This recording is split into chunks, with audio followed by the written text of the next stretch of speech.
ਇੱਕ ਓੰਕਾਰ ਸਤਿਗੁਰ ਪ੍ਰਸਾਦ। ਜੀਵਨ ਬਿਰਤਾਂਤ ਸ੍ਰੀ ਗੁਰੂ ਹਰਿਰਾਏ ਸਾਹਿਬ। ਲੇਖਕ ਪ੍ਰੋਫੈਸਰ ਸਾਹਿਬ ਸਿੰਘ। ਆਵਾਜ਼ ਭਾਈ ਗੁਰਜੰਟ ਸਿੰਘ ਰੂਪੋਵਾਲੀ।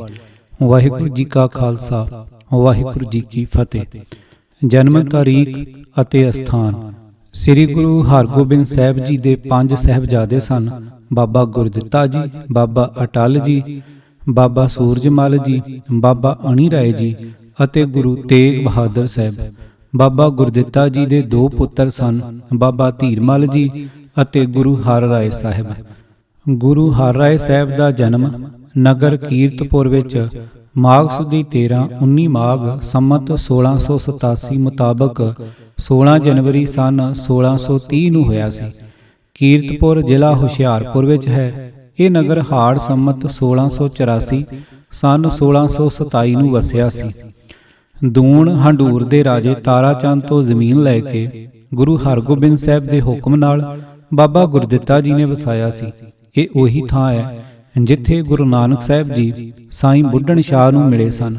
ਹੁਣ ਕੀਰਤਪੁਰ ਰੇਲ ਦਾ ਸਟੇਸ਼ਨ ਹੈ। ਸਰਹੰਦ ਤੋਂ ਪਹਾੜ ਪਾਸੇ ਵੱਲ ਨੰਗਲ ਤੱਕ ਜਾਣ ਵਾਲੀ ਰੇਲਵੇ ਲਾਈਨ ਉੱਤੇ ਸਰਹੰਦ ਤੋਂ 11ਵਾਂ ਤੇ ਰੋਪੜ ਤੋਂ 3ਜਾ। ਸਰਹੰਦ ਤੋਂ ਕੀਰਤਪੁਰ 43 ਮੀਲ ਅਤੇ ਰੋਪੜ ਤੋਂ 17 ਮੀਲ ਦੀ ਵਿੱਥ ਤੇ ਹੈ। ਕੀਰਤਪੁਰ ਤੋਂ ਅਗਲਾ ਸਟੇਸ਼ਨ ਆਨੰਦਪੁਰ ਤੇ ਉਸ ਤੋਂ ਅਗਲਾ ਨੰਗਲ ਹੈ। ਕੀਰਤਪੁਰ ਤੇ ਆਨੰਦਪੁਰ ਦੀ ਵਿੱਥ 5 ਮੀਲਾਂ ਦੀ ਹੈ। ਗੁਰਿਆਈ। ਸ੍ਰੀ ਗੁਰੂ ਹਰਗੋਬਿੰਦ ਸਾਹਿਬ ਜੀ 6 ਚੇਤਰ ਸੰਮਤ 1701 3 ਮਾਰਚ 1644 ਨੂੰ ਐਤਵਾਰ ਕੀਰਤਪੁਰ ਜੋਤੀ ਜੋਤ ਸਮਾਏ ਸਨ। ਆਪਣੇ ਦੇਹਾਂਤ ਤੋਂ ਪਹਿਲਾਂ ਉਹਨਾਂ ਨੇ ਆਪਣੇ ਥਾਂ ਹਰਿਰਾਏ ਸਾਹਿਬ ਜੀ ਨੂੰ ਗੁਰਿਆਈ ਦੀ ਜ਼ਿੰਮੇਵਾਰੀ ਸੌਂਪੀ। ਸੋ ਉਸ ਵਕਤ ਇਹਨਾਂ ਦੀ ਉਮਰ 14 ਸਾਲਾਂ ਦੇ ਕਰੀਬ ਸੀ। ਔੜ ਅਤੇ ਕਾਲ। ਅਸੀਂ ਪਿੱਛੇ ਪੜ੍ਹ ਆਏ ਹਾਂ ਕਿ ਅਕਬਰ ਦੇ ਰਾਜ ਸਮੇਂ ਮਾਝੇ ਵਿੱਚ 3-4 ਸਾਲ ਬੜੀ ਔੜ ਲੱਗਣ ਦੇ ਕਾਰਨ ਭਿਆਨਕ ਕਾਲ ਪਿਆ ਸੀ। ਗੁਰੂ ਅਰਜਨ ਸਾਹਿਬ ਨੇ ਮਾਝੇ ਦੇ ਪਿੰਡ ਵਿੱਚ ਜਾ ਕੇ ਲੋੜਵੰਦਿਆਂ ਨੂੰ ਮਾਇਕ ਸਹਾਇਤਾ ਦੇ ਕੇ ਖੂਹ ਲਵਾਏ ਸਨ। ਇਸ ਕਾਲ ਦਾ ਅਸਰ ਜਦੋਂ ਲਾਹੌਰ ਸ਼ਹਿਰ ਉੱਤੇ ਪਿਆ ਤਾਂ ਸਤਿਗੁਰੂ ਜੀ 8 ਮਹੀਨੇ ਲਾਹੌਰ ਰਹਿ ਕੇ ਦੁਖੀਆਂ ਦੀ ਹਰ ਤਰ੍ਹਾਂ ਮਦਦ ਕਰਦੇ ਰਹੇ। ਇਹੀ ਕਾਰਨ ਸੀ ਕਿ ਅਕਬਰ ਦੇ ਦਿਲ ਵਿੱਚ ਗੁਰੂ ਘਰ ਵਾਸਤੇ ਆਦਰ ਸਤਿਕਾਰ ਸੀ। ਅਸੀਂ ਇਹ ਵੀ ਵੇਖ ਆਏ ਹਾਂ ਕਿ ਜਹਾਂਗੀਰ ਦੇ ਵਕਤ ਲਾਹੌਰ ਅਤੇ ਕਸ਼ਮੀਰ ਵਿੱਚ ਗਿਲਟੀ ਤਾਪ ਨੇ ਬੜੇ ਆਹੂ ਲਾਏ ਸਨ। ਗੁਰੂ ਹਰਗੋਬਿੰਦ ਸਾਹਿਬ ਕਸ਼ਮੀਰੀਆਂ ਦੀ ਮਦਦ ਕਰਨ ਲਈ 2-2 ਮੰਜ਼ਲਾਂ ਦੀ ਇੱਕ ਮੰਜ਼ਲ ਕਰਕੇ ਕਸ਼ਮੀਰ ਗਏ ਸਨ। ਉੱਥੇ 1 ਸਾਲ ਦੇ ਕਰੀਬ ਉਹਨਾਂ ਲੋਕਾਂ ਦੀ ਉਹ ਹਰ ਤਰ੍ਹਾਂ ਸਹਾਇਤਾ ਕਰਦੇ ਰਹੇ ਸਨ। ਫਿਰ ਲਾਹੌਰ ਆ ਕੇ ਵੀ ਸਤਿਗੁਰੂ ਜੀ ਨੇ ਮਰੀ ਦਾ ਸ਼ਿਕਾਰ ਹੋਏ ਗਰੀਬਾਂ ਦੀ ਮਦਦ ਕੀਤੀ ਸੀ। ਕਸ਼ਮੀਰ ਅਤੇ ਮਾਝੇ ਵਿੱਚ ਇਸੇ ਕਰਕੇ ਗੁਰੂ ਹਰਗੋਬਿੰਦ ਸਾਹਿਬ ਬੜੇ ਹਰਮਨ ਪਿਆਰੇ ਹੋ ਗਏ ਸਨ। ਪਰ ਜਹਾਂਗੀਰ ਉੱਤੇ ਇਸ ਦਾ ਉਲਟ ਅਸਰ ਪਿਆ ਸੀ। ਉਸ ਨੂੰ ਤੌਖਲਾ ਪੈ ਗਿਆ ਸੀ ਕਿ ਕਿਤੇ ਸਿੱਖਾਂ ਦੀ ਵੱਧਦੀ ਤਾਕਤ ਮੁਗਲ ਹਕੂਮਤ ਵਾਸਤੇ ਖਤਰਾ ਨਾ ਬਣ ਜਾਏ। ਸ਼ਾਹਜਹਾਨ ਦੇ ਰਾਜ ਸਮੇਂ ਵੀ ਹਿੰਦੁਸਤਾਨ ਵਿੱਚ ਭਾਰਾ ਕਾਲ ਪਿਆ ਸੀ।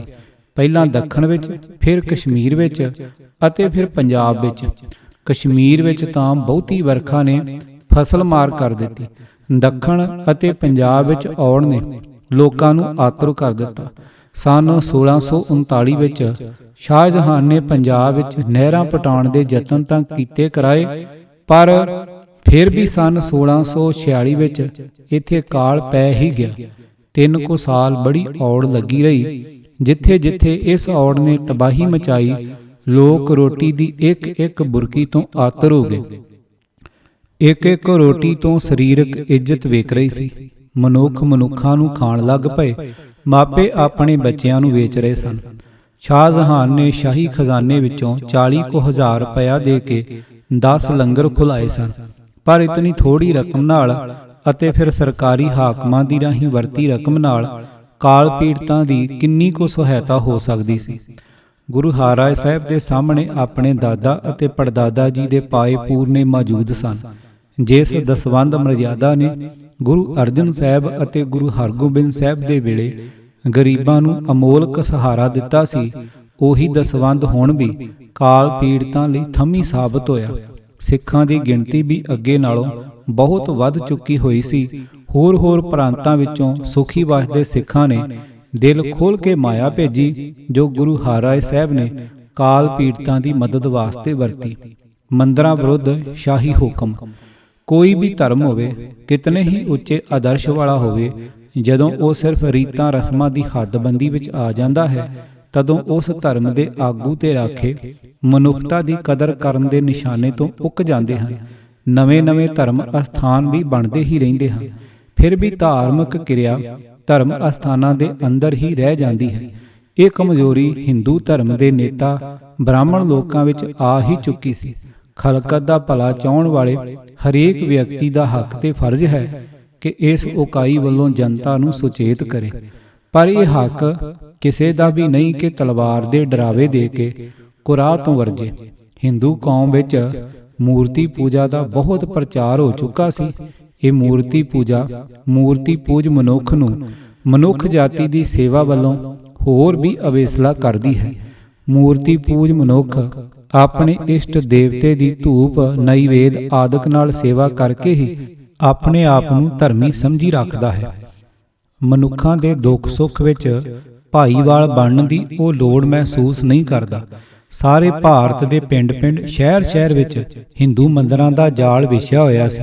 ਹਰ ਥਾਂ ਇਹੀ ਧਰਮ ਕਮਾਇਆ ਜਾ ਰਿਹਾ ਸੀ। ਖਲਕਤ ਦੇ ਹਰੇਕ ਦਰਦੀ ਦਾ ਇਹ ਵੀ ਹੱਕ ਤੇ ਫਰਜ਼ ਹੈ ਕਿ ਇਸ ਉਕਾਈ ਵੱਲ ਵੀ ਧਿਆਨ ਦਿਵਾਵੇ, ਪਰ ਤਾਕਤ ਦਾ ਵਿਖਾਵਾ ਮਨੁੱਖਤਾ ਦੇ ਉਲਟ ਹੈ। ਮੁਸਲਮਾਨ ਮੂਰਤੀ ਪੂਜਾ ਦੇ ਵਿਰੋਧੀ ਹਨ। ਮੁਸਲਮਾਨ ਬਾਦਸ਼ਾਹਾਂ ਦੇ ਨਾਲ ਬੜੇ ਉੱਗੇ ਵਿਦਵਾਨ, ਆਲਮ ਫਾਜ਼ਲ, ਪੀਰ ਫਕੀਰ, ਔਲੀਏ ਵੀ ਹਿੰਦੁਸਤਾਨ ਵਿੱਚ ਆ ਗਏ, ਜੋ ਭਾਰਤ ਵਾਸੀ ਹਿੰਦੂਆਂ ਨੂੰ ਇਸਲਾਮ ਦੀਆਂ ਖੂਬੀਆਂ ਦੱਸ ਕੇ ਉਹਨਾਂ ਨੂੰ ਮੁਸਲਮਾਨ ਬਣਨ ਲਈ ਪ੍ਰੇਰਦੇ ਸਨ। ਮੂਰਤੀ ਪੂਜਾ ਵੱਲੋਂ ਵੀ ਰੋਕਦੇ ਸਨ। ਇਹ ਉਦਮ ਉਹਨਾਂ ਦਾ ਹੱਕ ਸੀ। ਮੁਗਲ ਬਾਦਸ਼ਾਹਾਂ ਦੇ ਵੇਲੇ ਲਾਹੌਰ, ਅੰਬਾਲਾ, ਸਰਹੰਦ, ਥਾਨੇਸਰ, ਅਹਿਮਦਾਬਾਦ, ਬੁਰਹਾਨਪੁਰ ਅਤੇ ਜੌਨਪੁਰ ਇਸਲਾਮੀ ਪ੍ਰਚਾਰ ਦੇ ਬੜੇ ਪ੍ਰਸਿੱਧ ਕੇਂਦਰ ਸਨ। ਕਸ਼ਮੀਰ ਵੀ ਇਸਲਾਮ ਦਾ ਗੜ੍ਹ ਬਣ ਚੁੱਕਿਆ ਸੀ, ਪਰ ਸ਼ਾਹ ਜਹਾਨ ਨੇ ਹੁਕਮ ਦੇ ਦਿੱਤਾ ਕਿ ਸਭ ਨਵੇਂ ਬਣੇ ਹਿੰਦੂ ਮੰਦਰ ਢਾਹ ਦਿੱਤੇ ਜਾਣ ਅਤੇ ਅਗਾਂਹ ਨੂੰ ਕੋਈ ਮੰਦਰ ਬਣ ਨਾ ਦਿੱਤਾ ਜਾਏ। ਪੁਰਾਣੇ ਮੰਦਰਾਂ ਦੀ ਮੁਰੰਮਤ ਵੀ ਵਰਜ ਦਿੱਤੀ ਗਈ। ਹਿੰਦੂਆਂ ਨੂੰ ਮੁਸਲਮਾਨ ਬਣਾਉਣ ਲਈ ਕਈ ਕਿਸਮ ਦੇ ਸਰਕਾਰੀ ਦਬਾਅ ਪਾਏ ਜਾਣ ਲੱਗ ਪਏ। ਸ਼ਾਹ ਜਹਾਨ ਦਾ ਇਹ ਹੁਕਮ ਸਿੱਖਾਂ ਦੇ ਧਰਮ ਅਸਥਾਨਾਂ ਉੱਤੇ ਲਾਗੂ ਨਹੀਂ ਸੀ, ਕਿਉਂਕਿ ਸਿੱਖ ਮੂਰਤੀ ਪੂਜ ਨਹੀਂ ਸਨ। ਨਾ ਹੀ ਸਿੱਖ ਧਰਮ ਕਿਸੇ ਰਸਮ ਰੀਤਾਂ ਵਿੱਚ ਫਸ ਕੇ ਮਨੁੱਖ ਜਾਤੀ ਦੀ ਸੇਵਾ ਵੱਲੋਂ ਅਵੇਸਲਾ ਹੋਇਆ ਸੀ। ਸ੍ਰੀ ਦਰਬਾਰ ਸਾਹਿਬ ਅਤੇ ਸ੍ਰੀ ਅਕਾਲ ਤਖਤ ਸਾਹਿਬ ਅਜੇ ਨਵੇਂ ਹੀ ਧਰਮ ਅਸਥਾਨ ਬਣੇ ਸਨ। ਮਾਝੇ, ਮਾਲਵੇ ਅਤੇ ਦੁਆਬੇ ਵਿੱਚ ਹੋਰ ਵੀ ਥਾਂ-ਥਾਂ ਨਵੇਂ ਗੁਰਦੁਆਰੇ ਬਣ ਰਹੇ ਸਨ। ਸਿੱਖ ਗੁਰਦੁਆਰਿਆਂ ਦੇ ਵਿਰੁੱਧ ਸ਼ਾਹ ਜਹਾਨ ਦਾ ਕੋਈ ਅਜਿਹਾ ਹੁਕਮ ਨਹੀਂ ਸੀ ਜੈਸਾ ਕਿ ਹਿੰਦੂ ਮੰਦਰਾਂ ਬਾਰੇ ਦਿੱਤਾ ਗਿਆ ਸੀ। ਸਹਿਮਿਆਂ ਨੂੰ ਸਹਾਰਾ, ਪਰ ਗੁਰੂ ਹਰਿਰਾਏ ਸਾਹਿਬ ਵਾਸਤੇ ਇਤਨਾ ਕਾਫੀ ਨਹੀਂ ਸੀ। ਸਾਰੀ ਹਿੰਦੂ ਜਨਤਾ ਉੱਤੇ ਸਹਿਮ ਪੈ ਗਿਆ। ਮਨੁੱਖਤਾ ਪੈਰਾਂ ਹੇਠ ਲਤਾੜੀ ਜਾਣ ਲੱਗ ਪਈ। ਸਿੱਖ ਧਰਮ ਦੇ ਦ੍ਰਿਸ਼ਟੀਕੋਣ ਤੋਂ ਮਨੁੱਖਤਾ ਦੇ ਦੋ ਹੀ ਵੱਡੇ ਲੱਛਣ ਹਨ, ਨਾ ਕਿਸੇ ਨੂੰ ਡਰਾਵੇ ਅਤੇ ਨਾ ਹੀ ਕਿਸੇ ਤੋਂ ਡਰੇ। ਸਹਿਮੇ ਹੋਏ ਹਿੰਦੂਆਂ ਨੂੰ ਸਹਾਰਾ ਦੇਣ ਲਈ ਗੁਰੂ ਹਰਿਰਾਏ ਸਾਹਿਬ ਪਹਿਲਾਂ ਤਾਂ ਕੀਰਤਪੁਰ ਦੇ ਚੌਗਿਰਦੇ ਦੇ ਇਲਾਕੇ ਵਿੱਚ ਪ੍ਰਚਾਰ ਕਰਦੇ ਰਹੇ। ਕੀਰਤਪੁਰ ਤੋਂ ਪਰੇ ਦੇ ਪਹਾੜੀ ਇਲਾਕੇ ਵਿੱਚ ਖਾਸ ਤੌਰ ਤੇ ਵਧੇਕ ਲੋੜ ਸੀ, ਕਿਉਂਕਿ ਉਹ ਲੋਕ ਪੱਥਰ ਪੂਜ ਵੀ ਸਨ ਅਤੇ ਡਰਾਕਲ ਵੀ ਸਨ। ਸੰਨ 1654 ਤੋਂ 1658 ਤੱਕ ਬਾਹਰ ਦੁਆਬੇ, ਮਾਲਵੇ ਅਤੇ ਮਾਝੇ ਦੇ ਇਲਾਕੇ ਵਿੱਚ 4 ਸਾਲਾਂ ਦਾ ਚੱਕਰ ਗੁਰੂ ਸਾਹਿਬ ਨੇ ਲਾਇਆ। ਕੀਰਤਪੁਰ ਤੋਂ ਚੱਲ ਕੇ ਵੱਡੀ ਬਹਿਲੀ, ਹਰੀਆਂ ਵੇਲਾਂ, ਭੁੰਗਰਨੀ, ਬੰਬੇਲੀ ਆਦਿਕ ਪਿੰਡਾਂ ਵਿੱਚ ਠਹਿਰਦੇ ਹੋਏ ਸਤਿਗੁਰ ਜੀ ਸ਼ਹਿਰ ਕਰਤਾਰਪੁਰ ਤੋਂ ਬਾਹਰ ਮੀਲ ਕੁ ਪਿੰਡ ਤੇ ਆ ਉਤਰੇ। ਉੱਥੇ ਹੁਣ ਮੰਜੀ ਸਾਹਿਬ ਗੁਰਦੁਆਰਾ ਸਾਹਿਬ ਹੈ। ਕਰਤਾਰਪੁਰ ਵਿੱਚ 15 ਕੁ ਦਿਨ ਰਹਿ ਕੇ ਸਤਿਗੁਰ ਜੀ ਅੰਮ੍ਰਿਤਸਰ ਆਏ ਅਤੇ ਇੱਥੇ 6 ਮਹੀਨੇ ਟਿਕੇ। ਸ਼ਹਿਰ ਅੰਮ੍ਰਿਤਸਰ ਗੁਰੂ ਰਾਮਦਾਸ ਜੀ ਨੇ ਸੰਨ 1570 ਵਿੱਚ ਵਸਾਇਆ ਸੀ। ਗੁਰੂ ਹਰਗੋਬਿੰਦ ਸਾਹਿਬ ਨੇ ਸੰਨ 1630 ਵਿੱਚ ਇਹ ਸ਼ਹਿਰ ਛੱਡਿਆ ਅਤੇ ਮੁੜ ਇੱਥੇ ਨਹੀਂ ਆਏ। ਸਿੱਖ ਧਰਮ ਦੇ ਪ੍ਰਚਾਰ ਦਾ ਕੇਂਦਰ ਮਾਝੇ ਤੋਂ ਦੁਆਬੇ ਵਿੱਚ ਤਬਦੀਲ ਕੀਤਾ ਗਿਆ। ਅੰਮ੍ਰਿਤਸਰ ਵਿੱਚ ਗੁਰੂ ਰਾਮਦਾਸ, ਗੁਰੂ ਅਰਜਨ ਸਾਹਿਬ ਅਤੇ ਗੁਰੂ ਹਰਗੋਬਿੰਦ ਸਾਹਿਬ ਨੇ 60 ਸਾਲ ਰਿਹਾਇਸ਼ ਰੱਖੀ। ਫਿਰ 1630 ਤੋਂ ਪਿੱਛੋਂ 24 ਸਾਲ ਤੱਕ ਗੁਰੂ ਸਾਹਿਬ ਇੱਥੇ ਨਹੀਂ ਆਏ। ਸ੍ਰੀ ਦਰਬਾਰ ਸਾਹਿਬ ਦਾ ਪ੍ਰਬੰਧ ਗੁਰੂ ਹਰਗੋਬਿੰਦ ਸਾਹਿਬ ਸਿੱਖਾਂ ਦੇ ਸਪੁਰਦ ਕਰ ਗਏ ਸਨ। ਸਨ 1654 ਵਿੱਚ ਗੁਰੂ ਹਰਿਰਾਏ ਸਾਹਿਬ ਇੱਥੇ ਆ ਕੇ 6 ਮਹੀਨੇ ਰਹੇ ਅਤੇ ਮੁੜ ਵਾਪਸ ਕਰਤਾਰਪੁਰ ਚਲੇ ਗਏ, ਜਿੱਥੇ 10 ਕੁ ਮਹੀਨੇ ਨਿਵਾਸ ਰੱਖਿਆ। ਮਾਲਵੇ ਦੇ ਪ੍ਰਸਿੱਧ ਪ੍ਰਚਾਰਕ ਭਾਈ ਭਗਤੂ ਜੀ ਇੱਥੇ ਸਤਿਗੁਰੂ ਜੀ ਦੇ ਦਰਸ਼ਨ ਨੂੰ ਆਏ ਅਤੇ ਇੱਥੇ ਹੀ ਚਲਾਣਾ ਕਰ ਗਏ। ਸਤਿਗੁਰੂ ਜੀ ਨੇ ਭਾਈ ਭਗਤੂ ਦੇ ਥਾਂ ਉਸਦੇ ਛੋਟੇ ਪੁੱਤਰ ਭਾਈ ਜੀਉਣ ਨੂੰ ਯੋਗ ਪ੍ਰੇਮੀ ਸਿੱਖ ਵੇਖ ਕੇ ਮਾਲਵੇ ਦਾ ਮਸੰਦ ਮੁਕਰਰ ਕਰ ਦਿੱਤਾ। ਮਾਲਵੇ ਦੇ ਇਲਾਕੇ ਵਿੱਚ ਗੁਰੂ ਨਾਨਕ ਸਾਹਿਬ ਜੀ ਦੇ ਆਦਰਸ਼ ਦਾ ਪ੍ਰਚਾਰ ਕਰਨ ਲਈ ਸਤਿਗੁਰੂ ਜੀ ਕਰਤਾਰਪੁਰ ਤੋਂ ਚੱਲ ਪਏ। ਨੂਰ ਮਹੱਲ, ਡਰੌਲੀ, ਭਾਈ ਰੂਪਾ, ਕਾਂਗੜ ਆਦਿਕ ਨਗਰਾਂ ਤੋਂ ਹੁੰਦੇ ਹੋਏ ਪਿੰਡ ਮਹਾਰਾਜ ਪਹੁੰਚੇ। ਇੱਥੋਂ ਦੇ ਚੌਧਰੀ ਕਾਲੇ ਨੇ ਬੜੀ ਸੇਵਾ ਕੀਤੀ। ਸਤਿਗੁਰੂ ਜੀ ਇੱਥੇ ਕਈ ਦਿਨ ਟਿਕੇ ਰਹੇ। ਇੱਕ ਦਿਨ ਚੌਧਰੀ ਕਾਲਾ ਆਪਣੇ 2 ਭਤੀਜਿਆਂ ਫੂਲ ਤੇ ਸੁੰਦਲੀ ਨੂੰ ਨਾਲ ਲੈ ਕੇ ਸਤਿਗੁਰੂ ਜੀ ਦੇ ਦਰਬਾਰ ਵਿੱਚ ਆਇਆ। ਇਹਨਾਂ ਮੁੰਡਿਆਂ ਦੇ ਮਾਪੇ ਮਰ ਚੁੱਕੇ ਹੋਏ ਸਨ। ਚੌਧਰੀ ਕਾਲਾ ਹੀ ਇਹਨਾਂ ਦੀ ਪਾਲਣਾ ਪੋਸ਼ਣਾ ਕਰਦਾ ਸੀ। ਮੁੰਡਿਆਂ ਨੇ ਸਤਿਗੁਰੂ ਜੀ ਅੱਗੇ ਮੱਥਾ ਟੇਕ ਕੇ ਆਪਣੇ ਢਿੱਡ ਉੱਤੇ ਹੱਥ ਮਾਰਨਾ ਸ਼ੁਰੂ ਕਰ ਦਿੱਤਾ। ਸਤਿਗੁਰੂ ਜੀ ਵੇਖ ਕੇ ਹੱਸ ਪਏ। ਕਾਲੇ ਨੂੰ ਕਾਰਨ ਪੁੱਛਿਆ ਤੇ ਉਸਨੇ ਉੱਤਰ ਦਿੱਤਾ ਕਿ ਯਤੀਮ ਕੁਝ ਖਾਣ ਨੂੰ ਮੰਗਦੇ ਹਨ। ਸਤਿਗੁਰੂ ਜੀ ਨੇ ਬਚਨ ਕੀਤਾ ਕਿ ਇਹਨਾਂ ਦੀ ਸੰਤਾਨ ਤਾਂ ਸਤਲੁਜ ਤੇ ਜਮਨਾ ਦੇ ਵਿਚਕਾਰ ਰਾਜ ਕਰੇਗੀ। ਅਗਲੇ ਦਿਨ ਚੌਧਰੀ ਕਾਲਾ ਆਪਣੀ ਵਹੁਟੀ ਦੇ ਕਹਿਣ ਤੇ ਆਪਣੇ ਪੁੱਤਰਾਂ ਨੂੰ ਲੈ ਆਇਆ। ਉਹਨਾਂ ਨੇ ਵੀ ਉਹੀ ਕੁਝ ਕੀਤਾ, ਪਰ ਚੌਧਰੀ ਨੇ ਅਸਲੀ ਸਾਰੀ ਗੱਲ ਸੁਣਾ ਦਿੱਤੀ ਕਿ ਬੱਚੇ ਸਿਖਾ ਪੜ੍ਹਾ ਕੇ ਲਿਆਂਦੇ ਗਏ ਹਨ। ਗੁਰੂ ਹਰਿ ਸਾਹਿਬ ਨੇ ਬਚਨ ਕੀਤਾ ਕਿ ਇਹਨਾਂ ਦੀ ਸੰਤਾਨ ਵੀ ਸਭ ਮਾਫੀਦਾਰ ਹੋਵੇਗੀ। ਪਿੰਡ ਮਹਾਰਾਜ ਤੋਂ ਸਤਿਗੁਰੂ ਜੀ ਪਿੰਡ ਬਿੱਜੂ ਕੇ ਆਏ। ਮਾਲਵੇ ਦੇ ਪ੍ਰਸਿੱਧ ਪ੍ਰਚਾਰਕ ਭਾਈ ਭਗਤੂ ਦਾ ਇਹੀ ਜਨਮ ਪਿੰਡ ਸੀ। ਗੁਰੂ ਅਰਜਨ ਸਾਹਿਬ ਜੀ ਦੇ ਵੇਲੇ ਮਾਲਵੇ ਵਿੱਚ 4 ਉੱਘੇ ਮਸੰਤ ਸਨ, ਭਾਈ ਬਹਿਲੋ, ਭੂੰਦੜ, ਪੰਜਾਬਾ ਅਤੇ ਭਗਤੂ। ਇਹਨਾਂ ਸਭਨਾਂ ਵਿੱਚੋਂ ਭਾਈ ਭਗਤੂ ਨੇ ਆਪਣੀ ਜ਼ਿੰਮੇਵਾਰੀ ਬੜੇ ਉਦਮ ਤੇ ਸ਼ਰਧਾ ਨਾਲ ਨਿਭਾਈ। ਭਾਈ ਭਗਤੂ ਬੈਰਾਣਾ ਦੇ ਇਲਾਕੇ ਦਾ ਪ੍ਰਚਾਰਕ ਸੀ। ਬਿੰਜੂਕੇ ਤੋਂ ਵਾਪਸ ਜੰਡਿਆਲੇ ਆਦਿਕ ਪਿੰਡਾਂ ਤੋਂ ਹੁੰਦੇ ਹੋਏ ਕੀਰਤਪੁਰ ਆ ਗਏ। ਸਤਿਗੁਰੂ ਜੀ ਦੇ ਵੱਡੇ ਭਰਾ ਬਾਬਾ ਧੀਰਮਾਲ ਜੀ ਦੇ ਪੁੱਤਰ ਦਾ ਵਿਆਹ ਸੀ। ਕੀਰਤਪੁਰ ਵਿੱਚ 3 ਕੁ ਮਹੀਨੇ ਠਹਿਰ ਕੇ ਗੁਰੂ ਹਰਿਰਾਏ ਸਾਹਿਬ ਵਿਆਹ ਵਿੱਚ ਸ਼ਾਮਲ ਹੋਣ ਲਈ ਦਰਿਆ ਸਤਲੁਜ ਮਾਛੂਵਾੜੇ ਦੇ ਪੱਤਣ ਤੋਂ ਲੰਘ ਕੇ ਕਰਤਾਰਪੁਰ ਆਏ। 5 ਕੁ ਮਹੀਨੇ ਇੱਥੇ ਰਹਿ ਕੇ ਸਤਿਗੁਰੂ ਜੀ ਫਿਰ ਮਾਝੇ ਵਿੱਚ ਆਏ। ਕੋਈ ਦਿਨ ਗੋਇੰਦਵਾਲ ਠਹਿਰੇ, ਫਿਰ ਵਾਪਸ ਕਰਤਾਰਪੁਰ ਤੋਂ ਹੁੰਦੇ ਹੋਏ ਸਤਲੁਜ ਪਾਰ ਕਰਕੇ ਕੀਰਤਪੁਰ ਚਲੇ ਗਏ। ਇਹ ਸਾਰਾ ਚੱਕਰ 4 ਕੁ ਸਾਲਾਂ ਦਾ ਸੀ। ਦਾਰਾ ਸ਼ਿਕੋਹ ਤੇ ਅਸਰ। ਅਸੀਂ ਵੇਖ ਚੁੱਕੇ ਹਾਂ ਕਿ ਮੁਗਲ ਬਾਦਸ਼ਾਹਾਂ ਦੀ ਖੁਫੀਆ ਪੁਲਿਸ ਦਾ ਸਿਲਸਿਲਾ ਬੜਾ ਤਕੜਾ ਅਤੇ ਕਾਮਯਾਬ ਸੀ। ਸ਼ਾਹਜਹਾਨ ਨੂੰ ਸਭ ਖਬਰਾਂ ਪਹੁੰਚ ਰਹੀਆਂ ਸਨ ਕਿ ਬਿਪਤਾ ਵਾਲੇ ਕੌਣ ਦੁਖੀਆਂ ਦਾ ਸੱਚਾ ਦਰਦੀ ਸਾਬਤ ਹੋ ਰਿਹਾ ਹੈ। ਬਾਦਸ਼ਾਹ ਉੱਤੇ ਇਸ ਦਾ ਅਸਰ ਪੈਣਾ ਕੁਦਰਤੀ ਗੱਲ ਸੀ, ਪਰ ਸਤਿਗੁਰੂ ਜੀ ਦੇ ਇਸ ਉਦਮ ਦਾ ਸਭ ਤੋਂ ਡੂੰਘਾ ਅਸਰ ਦਾਰਾ ਸ਼ਿਕੋਹ ਉੱਤੇ ਪਿਆ। ਦਾਰਾ ਪੰਜਾਬ ਦਾ ਗਵਰਨਰ ਸੀ। ਉਸੇ ਦਾ ਹੀ ਇਹ ਫਰਜ਼ ਸੀ ਵੇਖੇ ਕਿ ਪ੍ਰਜਾ ਦੁਖੀ ਨਾ ਰਹੇ। ਦਾਰਾ ਸ਼ਿਕੋਹ ਦੇ ਅੰਦਰ ਗੁਰੂ ਘਰ ਦੀ ਉੱਚਤਾ ਘਰ ਕਰ ਗਈ। ਮੌਕਾ ਮਿਲਣ ਤੇ ਦਾਰਾ ਗੁਰੂ ਹਰਿਰਾਏ ਸਾਹਿਬ ਨੂੰ ਮਿਲਦਾ ਵੀ ਰਿਹਾ। ਉਸ ਨੇ ਇੱਕ ਵਾਰੀ ਗੁਰੂ ਕੇ ਲੰਗਰ ਵਾਸਤੇ ਜਾਗੀਰ ਦੇਣ ਦੀ ਵੀ ਕੋਸ਼ਿਸ਼ ਕੀਤੀ, ਪਰ ਸਤਿਗੁਰੂ ਜੀ ਨੇ ਇਹ ਆਖ ਕੇ ਇਨਕਾਰ ਕਰ ਦਿੱਤਾ ਕਿ ਇਹ ਲੰਗਰ ਸਿੱਖਾਂ ਦੇ ਪਿਆਰ ਕੁਰਬਾਨੀ ਦੀ ਰਾਹੀਂ ਹੀ ਚੱਲਣਾ ਚਾਹੀਦਾ ਹੈ। ਸਰੀਰਕ ਸੁੱਖ ਦੁੱਖ ਹਰੇਕ ਉੱਤੇ ਹੀ ਆਇਆ ਕਰਦੇ ਹਨ। ਵੱਡਿਆਂ ਲੋਕਾਂ ਦੇ ਨਿੱਜੀ ਹਕੀਮ ਡਾਕਟਰ ਹੁੰਦੇ ਹਨ। ਜਿਤਨਾ ਧਨ ਦੌਲਤ ਵਧੇਕ, ਉਤਨਾ ਹੀ ਵਧੇਕ ਜਿੰਦ ਨੂੰ ਖਤਰਾ। ਬਾਦਸ਼ਾਹਾਂ ਦੇ ਤਾਂ ਖਾਸ ਇਤਬਾਰੀ ਹਕੀਮ ਹੋਣੇ ਹੋਏ। ਦਾਰਾ ਇੱਕ ਵਾਰੀ ਬਿਮਾਰ ਪੈ ਗਿਆ। ਬਿਮਾਰੀ ਵੀ ਕੁਝ ਖਤਰਨਾਕ ਹੀ ਬਣ ਗਈ। ਅਜਿਹੇ ਸਮਿਆਂ ਤੇ ਅਜਿਹੇ ਬੰਦਿਆਂ ਦੀ ਜਾਨ ਦੀ ਰਾਖੀ ਕਰਨ ਲਈ ਉਚੇਚੇ ਪ੍ਰਬੰਧ ਕਰਨੇ ਪਿਆ ਕਰਦੇ ਹਨ ਕਿ ਕੋਈ ਸ਼ਰੀਕ ਵਾਰ ਨਾ ਕਰ ਜਾਏ। ਮੁਗਲ ਬਾਦਸ਼ਾਹਾਂ ਵਿੱਚ ਤਾਂ ਇਹ ਰੀਤ ਹੀ ਚੱਲੀ ਆ ਰਹੀ ਸੀ। ਰਾਜ ਦੀ ਖਾਤਰ ਭਰਾ ਭਰਾਵਾਂ ਦੇ ਜਾਨੀ ਵੈਰੀ ਬਣਦੇ ਰਹੇ ਸਨ। ਫਿਰ ਵੀ ਗੁਰੂ ਹਰਿਰਾਏ ਸਾਹਿਬ ਦੀ ਨਿਰਵੈਰਤਾ ਅਤੇ ਉੱਚੀ ਮਨੁੱਖਤਾ ਉੱਤੇ ਸ਼ਾਹਜਹਾਨ ਅਤੇ ਦਾਰਾ ਨੂੰ ਇਤਨਾ ਯਕੀਨ ਹੋ ਚੁੱਕਾ ਸੀ ਕਿ ਦਾਰਾ ਨੇ ਉਹ ਦਵਾਈ ਨਿਸੰਗ ਹੋ ਕੇ ਵਰਤੀ ਜੋ ਸਤਿਗੁਰੂ ਜੀ ਨੇ ਉਸ ਦੇ ਵਾਸਤੇ ਭੇਜੀ ਸੀ। ਪਰ ਪਾਠਕ ਇੱਥੇ ਸ਼ਾਹਜਹਾਨ ਦੀ ਰਾਜਨੀਤੀ ਬਾਰੇ ਟਪਲਾ ਨਾ ਖਾ ਜਾਣ। ਖੁਫੀਆ ਪੁਲਿਸ ਦੀ ਰਾਹੀਂ ਸ਼ਾਹਜਹਾਨ ਨੂੰ ਰੋਜ਼-ਰੋਜ਼ ਦੀਆਂ ਖਬਰਾਂ ਅਪੜਦੀਆਂ ਸਨ। ਉਸ ਨੂੰ ਪਤਾ ਸੀ ਕਿ ਕਾਲ ਦੀ ਬਿਪਤਾ ਵੇਲੇ ਗੁਰੂ ਹਰਿਰਾਏ ਸਾਹਿਬ ਅਤੇ ਉਹਨਾਂ ਦੇ ਸਿੱਖਾਂ ਨੇ ਕਾਲ ਪੀੜਤਾਂ ਦੀ ਸਿਰੋਂ ਪਰੇ ਸਹਾਇਤਾ ਕੀਤੀ ਸੀ ਅਤੇ ਲੋਕਾਂ ਦੇ ਦਿਲਾਂ ਵਿੱਚ ਉਹਨਾਂ ਵਾਸਤੇ ਡੂੰਘਾ ਪਿਆਰ ਬਣਦਾ ਜਾ ਰਿਹਾ ਸੀ। ਸ਼ਾਹਜਹਾਨ ਜਾਣਦਾ ਸੀ ਕਿ ਜਿਨ੍ਹਾਂ ਹਿੰਦੂਆਂ ਨੂੰ ਮੁਸਲਮਾਨ ਬਣਾਉਣ ਲਈ ਉਸਨੇ ਨਵੇਂ ਹੁਕਮ ਜਾਰੀ ਕੀਤੇ ਸਨ, ਉਹ ਮੁਸਲਮਾਨ ਬਣਨ ਦੇ ਥਾਂ ਗੁਰੂ ਨਾਨਕ ਸਾਹਿਬ ਜੀ ਦੇ ਸਿੱਖ ਬਣਦੇ ਜਾ ਰਹੇ ਸਨ, ਕਿਉਂਕਿ ਇਸ ਤਰ੍ਹਾਂ ਉਹ ਬ੍ਰਾਹਮਣ ਦੇ ਧਾਰਮਿਕ ਜੂਲੇ ਹੇਠੋਂ ਵੀ ਨਿਕਲ ਜਾਂਦੇ ਸਨ ਅਤੇ ਆਪਣੇ ਸਾਕਾਂ ਸਬੰਧਾਂ ਨਾਲੋਂ ਵਿੱਥ ਪੈਣ ਤੋਂ ਬਚੇ ਰਹਿੰਦੇ ਸਨ। ਸ਼ਾਹਜਹਾਨ ਗੁਰੂ ਹਰਿਰਾਏ ਸਾਹਿਬ ਦੀ ਜਾਤੀ ਸ਼ਖਸੀਅਤ ਦੀ ਕਦਰ ਕਰਦਾ ਹੋਇਆ ਵੀ ਉਹਨਾਂ ਦੇ ਜਨਤਾ ਵਿੱਚ ਵੱਧਦੇ ਰਸੂਖ ਨੂੰ ਪਸੰਦ ਨਹੀਂ ਕਰ ਸਕਦਾ ਸੀ। ਇਸ ਰਸੂਖ ਤੋਂ ਉਸ ਨੂੰ ਆਪਣੀ ਬਾਦਸ਼ਾਹੀ ਵਾਸਤੇ ਖਤਰਾ ਸੀ। ਸੋ ਸ਼ਾਹਜਹਾਨ ਅਵੇਸਲਾ ਨਹੀਂ ਸੀ। ਉਹ ਗੁਰੂ ਘਰ ਦੀ ਕਿਤੇ ਦੂਰ ਨੇੜੇ ਦੀ ਪਰਸ ਪਰ ਫੁੱਟ ਭਾਲਦਾ ਸੀ, ਜਿਸ ਵਿੱਚ ਉਹ ਹੋਰ ਵਧੇਕ ਵਿੱਥ ਪਵਾ ਸਕੇ। ਸਿੱਖ ਇਤਿਹਾਸ ਲਿਖਦਾ ਹੈ ਕਿ ਪੈਂਦੇ ਖਾਂ ਦੀ ਬੇਵਫਾਈ ਦੇ ਕਾਰਨ ਜਿਹੜੀ ਚੌਥੀ ਲੜਾਈ ਸਨ 1634 ਵਿੱਚ ਕਰਤਾਰਪੁਰ ਹੋਈ ਸੀ, ਉਸ ਸਮੇਂ ਬਾਬਾ ਗੁਰਦਿੱਤਾ ਜੀ ਦੇ ਵੱਡੇ ਸਾਹਿਬਜ਼ਾਦੇ ਬਾਬਾ ਧੀਰ ਮਲ ਜੀ ਨੇ ਅੰਦਰੋਂ ਅੰਦਰ ਪੈਂਦੇ ਖਾਂ ਦਾ ਪੱਖ ਕੀਤਾ ਸੀ।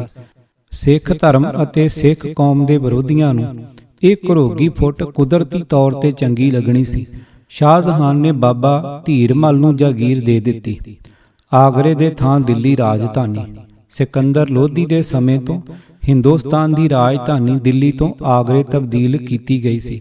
ਬਾਬਰ, ਹਮਾਯੂੰ, ਅਕਬਰ, ਜਹਾਂਗੀਰ ਇਨ੍ਹਾਂ ਸਭ ਮੁਗਲ ਬਾਦਸ਼ਾਹਾਂ ਦੇ ਵੇਲੇ ਆਗਰਾ ਹੀ ਰਾਜਧਾਨੀ ਰਿਹਾ।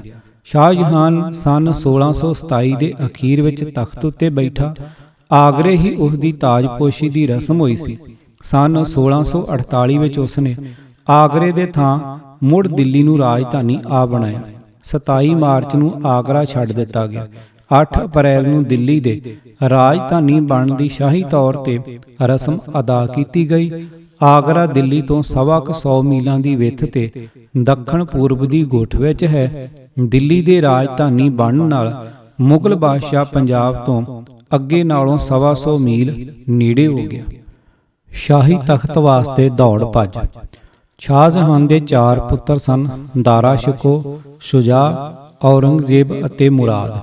ਉਸ ਨੇ ਆਪਣੀ ਬਾਦਸ਼ਾਹੀ ਨੂੰ 4 ਹਿੱਸਿਆਂ ਵਿੱਚ ਵੰਡ ਕੇ ਹਰੇਕ ਪੁੱਤਰ ਨੂੰ ਇੱਕ ਹਿੱਸੇ ਦਾ ਗਵਰਨਰ ਬਣਾ ਦਿੱਤਾ। ਦਾਰਾ ਸ਼ਿਕੋ ਇਲਾਹਾਬਾਦ, ਪੰਜਾਬ ਅਤੇ ਮੁਲਤਾਨ ਦਾ ਗਵਰਨਰ। ਨੰਬਰ 2 ਸ਼ੁਜਾ, ਬੰਗਾਲ ਦਾ ਗਵਰਨਰ। ਨੰਬਰ 3 ਔਰੰਗਜ਼ੇਬ, ਦੱਖਣ ਦਾ ਗਵਰਨਰ। ਨੰਬਰ 4 ਮੁਰਾਦ, ਮਾਲਵਾ ਅਤੇ ਗੁਜਰਾਤ ਕਾਠੀਆਵਾੜ ਦਾ ਗਵਰਨਰ। ਸ਼ਾਹਜਹਾਨ ਦਾ ਦਾਰਾ ਨਾਲ ਸਭ ਤੋਂ ਵਧੇਕ ਪਿਆਰ ਸੀ। ਇਸ ਵਾਸਤੇ ਬਾਕੀ 3 ਭਰਾਵਾਂ ਦੀ ਦਾਰਾ ਦੇ ਵਿਰੁੱਧ ਸਾਂਝੀ ਈਰਖਾ ਸੀ। ਸਤੰਬਰ ਸਨ 1657 ਵਿੱਚ ਸ਼ਾਹਜਹਾਨ ਸਖਤ ਬਿਮਾਰ ਪੈ ਗਿਆ। ਬਚਣ ਦੀ ਆਸ ਨਾ ਰਹੀ। ਉਸ ਨੇ ਵੱਡੇ ਪੁੱਤਰ ਦਾਰਾ ਸ਼ਿਕੋ ਨੂੰ ਆਪਣੇ ਪਾਸ ਸਦਵਾ ਲਿਆ ਅਤੇ ਉਸ ਨੂੰ ਤਖਤ ਦਾ ਵਾਰਸ ਥਾਪ ਦਿੱਤਾ। ਬਾਕੀ 3 ਭਰਾਵਾਂ ਨੇ ਚਿੱਠੀ ਪੱਤਰ ਦੀ ਰਾਹੀਂ ਆਪੋ ਵਿੱਚ ਸਲਾਹ ਮੇਲੀ ਕਿ ਅਸੀਂ ਸਭੇ ਆਗਰੇ ਇਕੱਠੇ ਹੋਵੀਏ। ਔਰੰਗਜ਼ੇਬ ਸਭਨਾਂ ਵਿੱਚੋਂ ਚਲਾਕ ਸੀ।